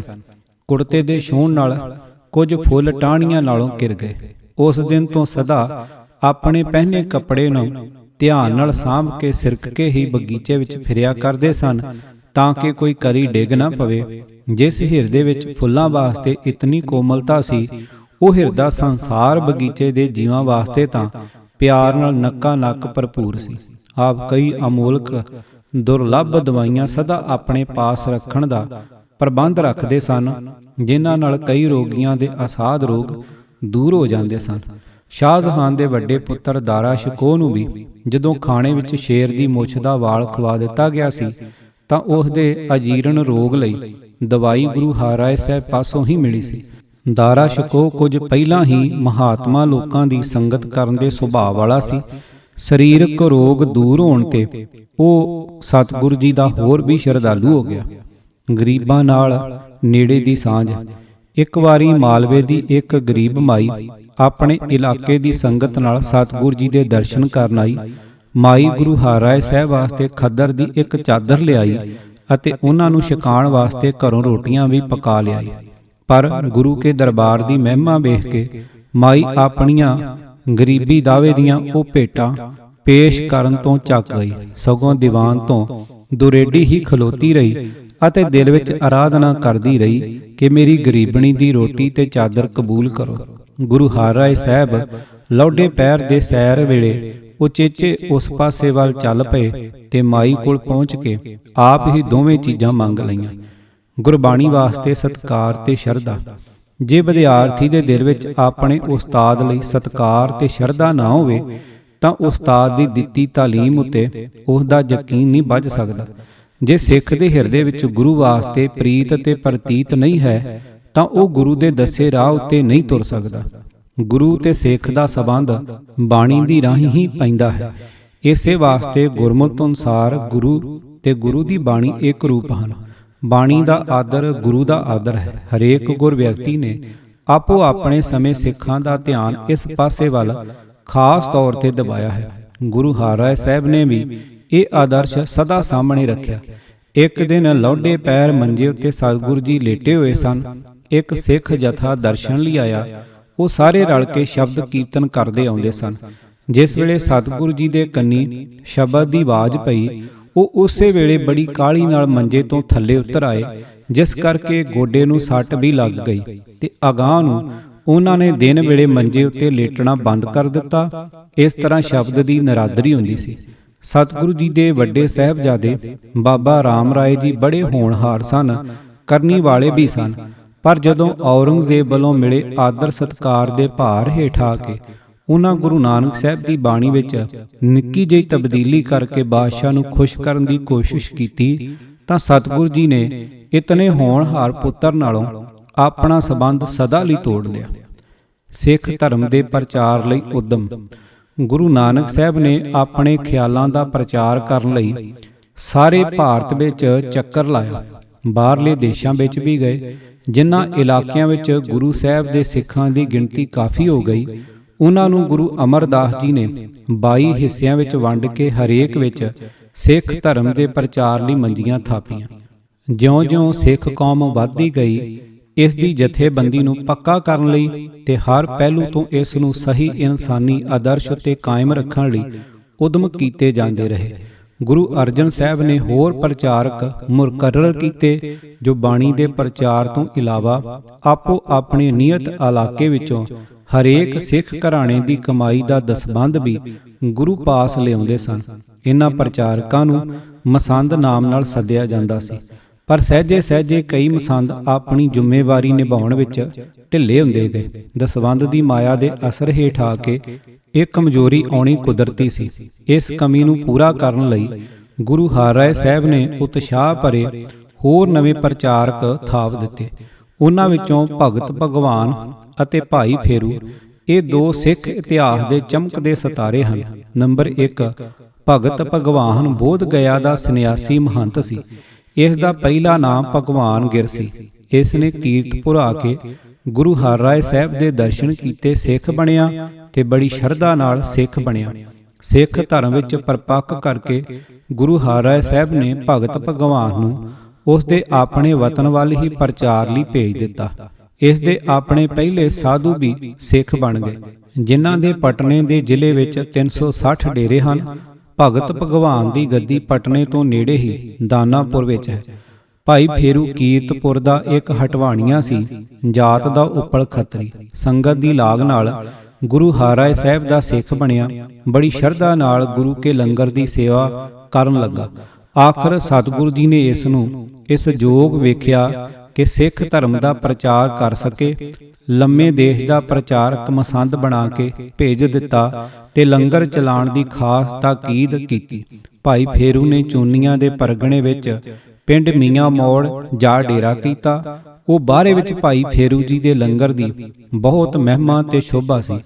ਜਦੋਂ ਗੁਰੂ ਗੋਬਿੰਦ ਸਿੰਘ ਜੀ ਦੇ ਸਮੇਂ ਮਸੰਦਾਂ ਦੀ ਆਮ ਬਦਖੋਈ ਹੋਣ ਲੱਗ ਪਈ ਤਾਂ ਸਤਿਗੁਰੂ ਜੀ ਨੇ ਸਭ ਮਸੰਦਾਂ ਨੂੰ ਆਨੰਦਪੁਰ ਵਿੱਚ ਮੰਗਵਾਇਆ। ਭਾਈ ਫੇਰੂ ਜੀ ਵੀ ਹਾਜ਼ਰ ਹੋਏ, ਪਰ ਇਹਨਾਂ ਦੀ ਸੇਵਾ ਉੱਤੇ ਪ੍ਰਸੰਨ ਹੋ ਕੇ ਸਤਿਗੁਰੂ ਜੀ ਨੇ ਇਹਨਾਂ ਨੂੰ ਸੰਗਤ ਸਾਹਿਬ ਦੀ ਪਦਵੀ ਬਖਸ਼ੀ। ਬਦਨਾਮ ਹੋਏ ਮਸੰਦਾਂ ਨੂੰ ਦਾੜੀਆਂ ਫੜ ਕੇ ਸਦਵਾਇਆ ਗਿਆ ਸੀ। ਭਾਈ ਫੇਰੂ ਜੀ ਦੇ ਉੱਚ ਜੀਵਨ ਸਦਕਾ ਕੋਈ ਸਿੱਖ ਇਹਨਾਂ ਦੀ ਦਾੜੀ ਨੂੰ ਹੱਥ ਪਾਉਣ ਦਾ ਹਿਆ ਨਹੀਂ ਸੀ ਕਰਦਾ। ਇਸ ਵਾਸਤੇ ਇਹ ਆਪ ਹੀ ਆਪਣੀ ਦਾੜੀ ਨੂੰ ਹੱਥ ਵਿੱਚ ਫੜ ਕੇ ਹਾਜ਼ਰ ਹੋਏ ਸਨ। ਜਦੋਂ ਸਤਿਗੁਰੂ ਜੀ ਦੇ ਦਰਬਾਰ ਵਿੱਚ ਆਨੰਦਪੁਰ ਹਾਜ਼ਰ ਹੋਏ ਤਾਂ ਸਤਿਗੁਰੂ ਜੀ ਨੇ ਆਦਰ ਪਿਆਰ ਨਾਲ ਆਖਿਆ, ਆਓ ਭਾਈ ਫੇਰੂ ਸੱਚੀ ਦਾੜੀ, ਤੁਸਾਂ ਦਾੜੀ ਦੀ ਲਾਜ ਰੱਖ ਲਈ ਹੈ, ਕਿਉਂਕਿ ਤੁਸੀਂ ਆਪਣੇ ਸੁੱਚੇ ਜੀਵਨ ਨਾਲ ਗੁਰਮਤ ਦਾ ਪ੍ਰਚਾਰ ਕਰ ਰਹੇ ਹੋ। ਦਸਵੰਧ ਦਾ ਹਿਸਾਬ ਲਿਖਣ ਵਾਲੇ ਮੁਨੀਮ ਨੇ ਕੋਲੋਂ ਆਖਿਆ ਕਿ ਭਾਈ ਫੇਰੂ ਜੀ ਨੇ ਕਦੇ ਆਪਣੇ ਇਲਾਕੇ ਦੀ ਸੰਗਤ ਦਾ ਦਸਵੰਧ ਇੱਥੇ ਨਹੀਂ ਭੇਜਿਆ। ਸਤਿਗੁਰੂ ਜੀ ਨੇ ਫਰਮਾਇਆ ਕਿ ਭਾਈ ਫੇਰੂ ਜੀ ਲੰਗਰ ਦੀ ਰਾਹੀਂ ਗਰੀਬਾਂ ਤੇ ਅਭਿਆਗਿਆਂ ਦੀ ਸੇਵਾ ਕਰਕੇ ਦਸਵੰਧ ਨੂੰ ਸਿੱਧਾ ਹੀ ਅਪੜਾ ਦਿੰਦੇ ਹਨ। ਗਰੀਬਾਂ ਦਾ ਮੂੰਹ ਗੁਰੂ ਕੀ ਗੋਲਕ ਹੈ। ਭਾਈ ਫੇਰੂ ਜੀ ਸੰਪਰਦਾ ਦੇ ਉਦਾਸੀ ਸਿੱਖ ਸੰਗਤ ਸਾਹਿਬ ਅਖਵਾਉਂਦੇ ਹਨ। ਸੇਵਾ ਤੇ ਕੁਰਬਾਨੀ ਦੀ ਕਦਰ। ਨੰਬਰ 1, ਭਾਈ ਜੀਉਣ। ਗੁਰੂ ਹਰਿਰਾਏ ਸਾਹਿਬ ਜੀ ਦਾ ਵੱਡਾ ਭਰਾ ਬਾਬਾ ਧੀਰਮਲ ਕਰਤਾਰਪੁਰ ਜ਼ਿਲ੍ਹਾ ਜਲੰਧਰ ਰਹਿੰਦਾ ਸੀ। ਜਿੰਨੀ ਦਿਨੀ ਇਸ ਦੇ ਲੜਕੇ ਦੇ ਵਿਆਹ ਤੇ ਸਤਿਗੁਰੂ ਜੀ ਕਰਤਾਰਪੁਰ ਆਏ ਹੋਏ ਸਨ, ਇੱਕ ਬ੍ਰਾਹਮਣ ਦਾ ਇਕਲੌਤਾ ਪੁੱਤਰ ਮਰ ਗਿਆ। ਬ੍ਰਾਹਮਣ ਲੋਕ ਗੁਰੂ ਘਰ ਨਾਲ ਤਾਂ ਮੁੱਢ ਤੋਂ ਹੀ ਖਾਰ ਰੱਖਦੇ ਆਏ ਸਨ, ਕਿਉਂਕਿ ਸਤਿਗੁਰੂ ਜੀ ਉੱਚ ਨੀਵੀਂ ਜਾਤ ਦੇ ਵਿਤਕਰੇ ਮਟਾਉਣ ਉੱਤੇ ਖਾਸ ਜ਼ੋਰ ਦਿਆ ਕਰਦੇ ਸਨ। ਉਸ ਬ੍ਰਾਹਮਣ ਦਾ ਮੁੰਡਾ ਮਰਨ ਤੇ ਉਥੋਂ ਦੇ ਬ੍ਰਾਹਮਣਾਂ ਨੇ ਉਸ ਨੂੰ ਚੁੱਕਿਆ ਕਿ ਗੁਰੂ ਨਾਨਕ ਸਾਹਿਬ ਦੀ ਗੱਦੀ ਦੇ ਮਾਲਕ ਗੁਰੂ ਹਰਿਰਾਏ ਸਾਹਿਬ ਸਬੱਬ ਨਾਲ ਆਏ ਹੋਏ ਹਨ, ਉਹਨਾਂ ਦੇ ਦਰ ਤੇ ਜਾ ਡਿੱਗ ਤੇ ਆਖ ਕੇ ਮੇਰਾ ਪੁੱਤਰ ਸੁਰਜੀਤ ਕਰੋ। ਬ੍ਰਾਹਮਣਾਂ ਨੂੰ ਇਹ ਆਸ ਸੀ ਕਿ ਮਰਿਆ ਪੁੱਤਰ ਤਾਂ ਮੁਰ ਜਿਉਣੋਂ ਰਿਹਾ, ਇਸ ਤਰ੍ਹਾਂ ਗੁਰੂ ਘਰ ਦੀ ਹੇਠੀ ਹੋ ਸਕੇਗੀ ਅਤੇ ਸਾਡਾ ਰਸੂਖ ਫਿਰ ਬਣ ਜਾਏਗਾ। ਉਸ ਬ੍ਰਾਹਮਣ ਨੇ ਉਵੇਂ ਹੀ ਕੀਤਾ। ਪੁੱਤਰ ਦੀ ਲੋਥ ਲੈ ਕੇ ਗੁਰੂ ਦਰ ਤੇ ਧਰਨਾ ਮਾਰ ਕੇ ਬਹਿ ਗਿਆ। ਉਸ ਦੇ ਕੀਰਨੇ ਸੁਣ ਕੇ ਸਿੱਖਾਂ ਦਾ ਮਨ ਵੀ ਪੱਗਰਿਆ। ਆਪੋ ਵਿੱਚ ਗੱਲਾਂ ਚੱਲ ਪਈਆਂ ਕਿ ਸਤਿਗੁਰੂ ਜੀ ਨੇ ਇਹ ਮੁੰਡਾ ਜਿਵਾਲ ਦੇਣਾ ਚਾਹੀਦਾ ਹੈ, ਨਹੀਂ ਤਾਂ ਗੁਰੂ ਘਰ ਦੀ ਹੇਠੀ ਹੋਵੇਗੀ। ਆਖਰ ਇਹ ਘੋਰ ਮਸੂਰੇ ਸਤਿਗੁਰੂ ਜੀ ਦੇ ਕੰਨਾਂ ਤੱਕ ਵੀ ਅਪੜ ਗਏ ਤਾਂ ਉਹਨਾਂ ਫਰਮਾਇਆ ਕਿ ਦੂਜਿਆਂ ਦੀ ਭਲਾਈ ਵਾਸਤੇ ਨਿਰੀ ਇੱਛਾ ਹੀ ਕੁਝ ਸਵਾਰ ਨਹੀਂ ਸਕਦੀ। ਜੇ ਉਸ ਭਲਾਈ ਦੀ ਖਾਤਰ ਕੋਈ ਉਦਮ ਨਾ ਕੀਤਾ ਜਾਏ, ਕੋਈ ਕੁਰਬਾਨੀ ਨਾ ਕੀਤੀ ਜਾਏ। ਸਿੱਖ ਇਤਿਹਾਸ ਨੇ ਲਿਖਿਆ ਹੈ ਕਿ ਜਦੋਂ ਗੁਰੂ ਹਰਿਰਾਏ ਸਾਹਿਬ ਨੇ ਇਸੇ ਸਬੰਧ ਵਿੱਚ ਇਹ ਆਖਿਆ ਕਿ ਜਿਸ ਸਿੱਖ ਨੂੰ ਬ੍ਰਾਹਮਣ ਦਾ ਮੋਇਆ ਮੁੰਡਾ ਨਾ ਜਵਾਲਣ ਵਿੱਚ ਗੁਰੂ ਘਰ ਦੀ ਹੇਠੀ ਜਾਪਦੀ ਹੈ ਤਾਂ ਉਹ ਜਿੰਦ ਦੇ ਵੱਟੇ ਜਿੰਦ ਦੇਵੇ। ਮਾਲਵੇ ਦੇ ਪ੍ਰਸਿੱਧ ਮਸੰਦ ਗੁਰਪੁਰਵਾਸੀ ਭਾਈ ਭਗਤੂ ਦਾ ਲੜਕਾ ਭਾਈ ਜਿਉਣ ਵੀ, ਜਿਸ ਨੂੰ ਸਤਿਗੁਰੂ ਜੀ ਨੇ ਪਿਓ ਦੇ ਥਾਂ ਪ੍ਰਚਾਰਕ ਦਾ ਕੰਮ ਸੌਂਪਿਆ ਸੀ, ਉੱਥੇ ਹੀ ਦੀਵਾਨ ਵਿੱਚ ਬੈਠਾ ਸੀ। ਸਤਿਗੁਰੂ ਜੀ ਦਾ ਬਚਨ ਸੁਣ ਕੇ ਉਸ ਨੇ ਬਾਹਰ ਇਕਾਂਤ ਵਿੱਚ ਜਾ ਕੇ ਅਰਦਾਸ ਕੀਤੀ ਤੇ ਆਪਣੀ ਜਿੰਦ ਅਰਪਣ ਕਰ ਦਿੱਤੀ, ਜਿਸ ਕਰਕੇ ਬ੍ਰਾਹਮਣ ਦਾ ਮੁੰਡਾ ਜੀਉ ਪਿਆ। ਸਤਿਗੁਰੂ ਜੀ ਨੇ ਭਾਈ ਜਿਉਣ ਦੀ ਇਸ ਕੁਰਬਾਨੀ ਦੀ ਬੜੀ ਸ਼ਲਾਘਾ ਕੀਤੀ। ਨੰਬਰ 2, ਭਾਈ ਗੌਰਾ। ਮਾਲਵੇ ਦੇ ਮਸੰਦ ਭਾਈ ਭਗਤੂ ਦੇ 2 ਪੁੱਤਰ ਸਨ, ਭਾਈ ਗੌਰਾ ਤੇ ਭਾਈ ਜਿਉਣਾ। ਭਾਈ ਭਗਤੂ ਦੀ ਵਹੁਟੀ ਚਲਾਣਾ ਕਰ ਗਈ ਤਾਂ ਉਸ ਨੇ ਦੂਜੀ ਸ਼ਾਦੀ ਕਰ ਲਈ। ਜਦੋਂ ਪਹਿਲੀ ਵਾਰੀ ਕੀਰਤਪੁਰ ਤੋਂ ਚੱਲ ਕੇ ਸਤਿਗੁਰੂ ਜੀ ਕਰਤਾਰਪੁਰ ਆਏ ਭਾਈ ਭਗਤੂ ਵੀ ਇੱਥੇ ਦਰਸ਼ਨ ਕਰਨ ਲਈ ਆਇਆ ਤਾਂ ਇੱਥੇ ਹੀ ਬਿਮਾਰ ਹੋ ਕੇ ਚਲਾਣਾ ਕਰ ਗਿਆ। ਸਤਿਗੁਰ ਜੀ ਦੀ ਸੇਵਾ ਵਿੱਚ ਰਹਿਣ ਵਾਲੇ ਇੱਕ ਸਿੱਖ ਭਾਈ ਜੱਸੇ ਨੇ ਉਸ ਵਿਧਵਾ ਨਾਲ ਵਿਆਹ ਕਰਨ ਦਾ ਖਿਆਲ ਪ੍ਰਗਟ ਕੀਤਾ, ਪਰ ਉਸ ਲੜਕੀ ਨੂੰ ਇਹ ਗੱਲ ਪਸੰਦ ਨਾ ਆਈ। ਭਾਈ ਭਗਤੂ ਦਾ ਵੱਡਾ ਲੜਕਾ ਭਾਈ ਗੌਰਾ ਬਠਿੰਡੇ ਦੇ ਇਲਾਕੇ ਵਿੱਚ ਇੱਕ ਮੰਨਿਆ ਪਰਮੰਨਿਆ ਆਦਮੀ ਸੀ। ਵਿਧਵਾ ਲੜਕੀ ਆਪਣੇ ਉਸ ਪੁੱਤਰ ਪਾਸ ਚਲੀ ਗਈ। ਜਦੋਂ ਗੌਰੇ ਨੂੰ ਇਹ ਗੱਲ ਪਤਾ ਲੱਗੀ ਕਿ ਜੱਸਾ ਉਸ ਦੀ ਵਿਧਵਾ ਮਾਂ ਨਾਲ ਸ਼ਾਦੀ ਕਰਨਾ ਚਾਹੁੰਦਾ ਸੀ ਤਾਂ ਉਸ ਨੂੰ ਇਸ ਵਿੱਚ ਆਪਣੀ ਬੜੀ ਹੇਠੀ ਜਾਪੀ। ਜਿੰਨੀ ਦਿਨੀ ਗੁਰੂ ਹਰਿਰਾਏ ਸਾਹਿਬ ਮਾਲਵੇ ਵਿੱਚ ਵਿਚਰਦੇ ਹੋਏ ਭਾਈ ਭਗਤੂ ਦੇ ਪਿੰਡ ਬਿੱਜੂ ਕੇ ਗਏ ਸਨ, ਤਦੋਂ ਭਾਈ ਗੌਰੇ ਨੇ ਭਾਈ ਜੱਸੇ ਨੂੰ ਕਤਲ ਕਰਾ ਦਿੱਤਾ। ਸਤਿਗੁਰ ਜੀ ਨੂੰ ਗੌਰੇ ਦੀ ਇਹ ਕਰਤੂਤ ਪਸੰਦ ਨਾ ਆਈ। ਉਹ ਵੀ ਕੀਤੇ ਉਤੇ ਬੜਾ ਪਰੇਸ਼ਾਨ ਹੋਇਆ ਅਤੇ ਭੁੱਲ ਬਖਸ਼ਾਉਣ ਲਈ ਮੌਕਾ ਲੱਭਣ ਲੱਗਾ। ਗੁਰੂ ਜੀ ਕੀਰਤਪੁਰ ਨੂੰ ਵਾਪਸ ਮੁੜੇ ਤਾਂ ਗੌਰਾ ਵੀ ਆਪਣੇ ਸਾਥੀਆਂ ਸਮੇਤ 2-3 ਮੀਲਾਂ ਦੀ ਵਿੱਥ ਤੇ ਪਿੱਛੇ ਰਿਹਾ। ਕੀਰਤਪੁਰ ਆ ਕੇ ਸਤਿਗੁਰੂ ਜੀ ਦੇ ਘੋੜਿਆਂ ਵਾਸਤੇ ਘਾਹ ਕੁਤਰਵਾ ਕੇ ਭੇਜਦਾ ਰਿਹਾ। ਬਾਬਾ ਧੀਰਮਲ ਦੇ ਲੜਕੇ ਦੀ ਸ਼ਾਦੀ ਤੇ ਗੁਰੂ ਸਾਹਿਬ ਫਿਰ ਕਰਤਾਰਪੁਰ ਆਏ। ਗੌਰਾ ਵੀ ਸਾਥੀਆਂ ਸਮੇਤ ਪਿੱਛੇ ਆਇਆ। ਸਤਿਗੁਰੂ ਜੀ ਸਤਲੁਜ ਦਾ ਪੱਤਣ ਲੰਘ ਕੇ ਉਰਾਰ ਆ ਗਏ। ਪਰਿਵਾਰ ਅਜੇ ਪਿੱਛੇ ਹੀ ਸੀ। ਇਧਰੋਂ ਮੁਖਲਸ ਖਾਂ ਦਾ ਪੁੱਤਰ ਮੁਹੰਮਦ ਯਾਰ ਖਾਂ ਕੁਝ ਸਵਾਰਾਂ ਸਮੇਤ ਦਿੱਲੀ ਨੂੰ ਜਾ ਰਿਹਾ ਸੀ। ਮੁਖਲਸ ਖਾਂ ਲੋਹਗੜ੍ਹ ਵਾਲੇ ਜੰਗ ਵਿੱਚ ਗੁਰੂ ਹਰਗੋਬਿੰਦ ਸਾਹਿਬ ਦੇ ਹੱਥੋਂ ਮਾਰਿਆ ਗਿਆ ਸੀ। ਜਦੋਂ ਮੁਹੰਮਦ ਯਾਰ ਖਾਂ ਨੂੰ ਪਤਾ ਲੱਗਾ ਕਿ ਗੁਰੂ ਹਰਿਰਾਏ ਸਾਹਿਬ ਦੇ ਪਰਿਵਾਰ ਦਾ ਡੇਰਾ ਜਾ ਰਿਹਾ ਹੈ ਤਾਂ ਪਿਓ ਦੀ ਮੌਤ ਵਾਲਾ ਵੈਰ ਉਸ ਅੰਦਰ ਜਾਗ ਪਿਆ। ਡੇਰੇ ਤੇ ਹੱਲਾ ਕਰ ਦਿੱਤਾ, ਪਰ ਭਾਈ ਗੌਰਾ ਜੋ ਅਜੇ ਵੀ ਭੁੱਲ ਬਖਸ਼ਾਉਣ ਦੀ ਖਾਤਰ ਪਿੱਛੇ ਹੀ ਆ ਰਿਹਾ ਸੀ, ਸਾਥੀਆਂ ਸਮੇਤ ਮੁਹੰਮਦ ਯਾਰ ਖਾਂ ਦੇ ਮੁਕਾਬਲੇ ਉੱਤੇ ਆ ਪੜਿਆ। ਦੋਹਾਂ ਪਾਸਿਆਂ ਵੱਲੋਂ ਚੰਗੇ ਕਰਾਰੇ ਹੱਥ ਦਿਖਾਏ ਗਏ। ਇਤਨੇ ਨੂੰ ਉੱਤੋਂ ਰਾਤ ਹੋ ਗਈ ਤੇ ਮੁਹੰਮਦ ਯਾਰ ਖਾਂ ਟਾਕਰਾ ਛੱਡ ਕੇ ਸਤਲੁਜੋਂ ਪਾਰ ਲੰਘ ਗਿਆ। ਭਾਈ ਗੌਰੇ ਦੀ ਇਸ ਕੁਰਬਾਨੀ ਦੀ ਖਬਰ ਗੁਰੂ ਹਰਿਰਾਏ ਸਾਹਿਬ ਨੂੰ ਮਿਲੀ। ਉਹਨਾਂ ਗੌਰੇ ਨੂੰ ਸੱਦ ਭੇਜਿਆ ਅਤੇ ਉਸ ਦੀ ਪਹਿਲੀ ਭੁੱਲ ਬਖਸ਼ ਦਿੱਤੀ। ਗੌਰਾ ਸਤਿਗੁਰੂ ਜੀ ਦੀ ਪ੍ਰਸੰਨਤਾ ਲੈ ਕੇ ਬਠਿੰਡੇ ਨੂੰ ਵਾਪਸ ਆ ਗਿਆ। ਹੱਕ ਦੀ ਕਮਾਈ। ਸਿੱਖ ਧਰਮ ਇਸ ਗੱਲ ਉੱਤੇ ਬੜਾ ਜ਼ੋਰ ਦਿੰਦਾ ਹੈ ਕਿ ਹਰੇਕ ਮਨੁੱਖ ਆਪਣੀ ਰੋਜ਼ੀ ਆਪ ਕਮਾਏ ਅਤੇ ਇਮਾਨਦਾਰੀ ਦੀ ਮਿਹਨਤ ਨਾਲ ਕਮਾਏ। ਫਿਰ ਉਸ ਕਮਾਈ ਵਿੱਚੋਂ ਉਹਨਾਂ ਦੀ ਸੇਵਾ ਸਹਾਇਤਾ ਕਰੇ ਜੋ ਕਿਸੇ ਕਾਰਨ ਆਪ ਕਮਾਉਣ ਜੋਗੇ ਨਹੀਂ ਰਹੇ। ਸਿਰਫ ਇਹੋ ਜਿਹੇ ਜੀਵਨ ਵਾਲੇ ਬੰਦਿਆਂ ਨੇ ਹੀ ਜ਼ਿੰਦਗੀ ਦਾ ਸਹੀ ਰਸਤਾ ਲੱਭਾ ਹੈ। ਗੁਰੂ ਹਰਿਰਾਏ ਸਾਹਿਬ ਦਾ ਇੱਕ ਸਿੱਖ ਸੀ, ਉਸ ਦਾ ਨਾਮ ਸੀ ਪੁੰਗਰ। ਕੀਰਤਪੁਰ ਤੋਂ ਨੇੜੇ ਹੀ ਕਿਸੇ ਪਿੰਡ ਵਿੱਚ ਰਹਿੰਦਾ ਸੀ ਅਤੇ ਵਾਹੀ ਦਾ ਕੰਮ ਕਰਕੇ ਆਪਣਾ ਨਿਰਵਾਹ ਕਰਦਾ ਸੀ। ਸਤਿਗੁਰੂ ਜੀ ਦਾ ਹੱਕ ਦੀ ਕਮਾਈ ਵਾਲਾ ਉਪਦੇਸ਼ ਚੰਗੀ ਤਰ੍ਹਾਂ ਆਪਣੇ ਰੋਜ਼ਾਨਾ ਕਾਰ ਵਿਹਾਰ ਵਿੱਚ ਕਮਾ ਰਿਹਾ ਸੀ। ਪੁੰਗਰ ਭਾਵੇਂ ਗਰੀਬ ਹੀ ਸੀ, ਪਰ ਉਸ ਥੋੜੀ ਕਮਾਈ ਵਿੱਚੋਂ ਵੀ ਉਹ ਆਏ ਗਏ ਪਰਦੇਸੀ ਦੀ ਖਿੜੇ ਮੱਥੇ ਵਿੱਤ ਅਨੁਸਾਰ ਸੇਵਾ ਕਰਦਾ ਸੀ। ਇੱਕ ਵਾਰੀ ਇੱਕ ਸੰਨਿਆਸੀ ਉਸ ਪਿੰਡ ਆ ਗਿਆ। ਪਿੰਡ ਦੇ ਲੋਕਾਂ ਨੇ ਆਪਣੇ ਨਿੱਤ ਦੇ ਰਵੱਈਏ ਅਨੁਸਾਰ ਉਸ ਨੂੰ ਭਾਈ ਪੁੰਗਰ ਵੱਲ ਭੇਜ ਦਿੱਤਾ। ਪੁੰਗਰ ਨੇ ਸੇਵਾ ਕੀਤੀ। ਸੰਨਿਆਸੀ ਨੂੰ ਉਸ ਦੀ ਗਰੀਬੀ ਉੱਤੇ ਤਰਸ ਆਇਆ। ਉਸ ਦੇ ਕੋਲ ਰਸਾਇਣ ਦੀ ਡੱਬੀ ਸੀ ਜਿਸ ਨਾਲ ਸੋਨਾ ਬਣਾਇਆ ਜਾ ਸਕਦਾ ਸੀ। ਪੁੰਗਰ ਨੂੰ ਸੰਨਿਆਸੀ ਨੇ ਉਸ ਰਸਾਇਣ ਦੀ ਸਿਫਤ ਸੁਣਾਈ ਤੇ ਆਖਣ ਲੱਗਾ, ਇਹ ਡੱਬੀ ਤੂੰ ਰੱਖ ਲੈ, ਇਸ ਨਾਲ ਤੂੰ ਆਪ ਵੀ ਸੌਖਾ ਹੋ ਜਾਏਗਾ ਤੇ ਆਏ ਗਏ ਪਰਦੇਸੀ ਦੀ ਸੇਵਾ ਮਨ ਦੀ ਰੀਝ ਨਾਲ ਕਰ ਸਕੇਗਾ। ਪਰ ਭਾਈ ਪੁੰਗਰ ਨੇ ਉਹ ਰਸਾਇਣ ਲੈਣੋਂ ਇਨਕਾਰ ਕਰ ਦਿੱਤਾ। ਉੱਤਰ ਦਿੱਤਾ ਕਿ ਮੁਫਤ ਦਾ ਆਇਆ ਮਾਲ ਸਦਾ ਇਲਤਾਂ ਪੈਦਾ ਕਰਦਾ ਹੈ। ਜੁਗਤ ਨਾਲ ਸਿਰਫ ਉਹੀ ਧਨ ਵਰਤ ਸਕੀਦਾ ਹੈ ਜੋ ਆਪਣੀ ਇਮਾਨਦਾਰੀ ਦੀ ਮਿਹਨਤ ਨਾਲ ਕਮਾਈ ਹੈ। ਕੀਰਤਪੁਰ ਵਿੱਚ ਗੁਰ ਅਸਥਾਨ। ਭਾਈ ਕਾਨ ਸਿੰਘ ਜੀ ਨਾਭਾ ਨੇ ਮਹਾਨ ਕੋਸ਼ ਵਿੱਚ ਕੀਰਤਪੁਰ ਵਿਖੇ ਹੇਠ ਲਿਖੇ ਗੁਰ ਅਸਥਾਨਾਂ ਦਾ ਜ਼ਿਕਰ ਕੀਤਾ ਹੈ। ਨੰਬਰ 1 ਸ਼ੀਸ਼ ਮਹੱਲ।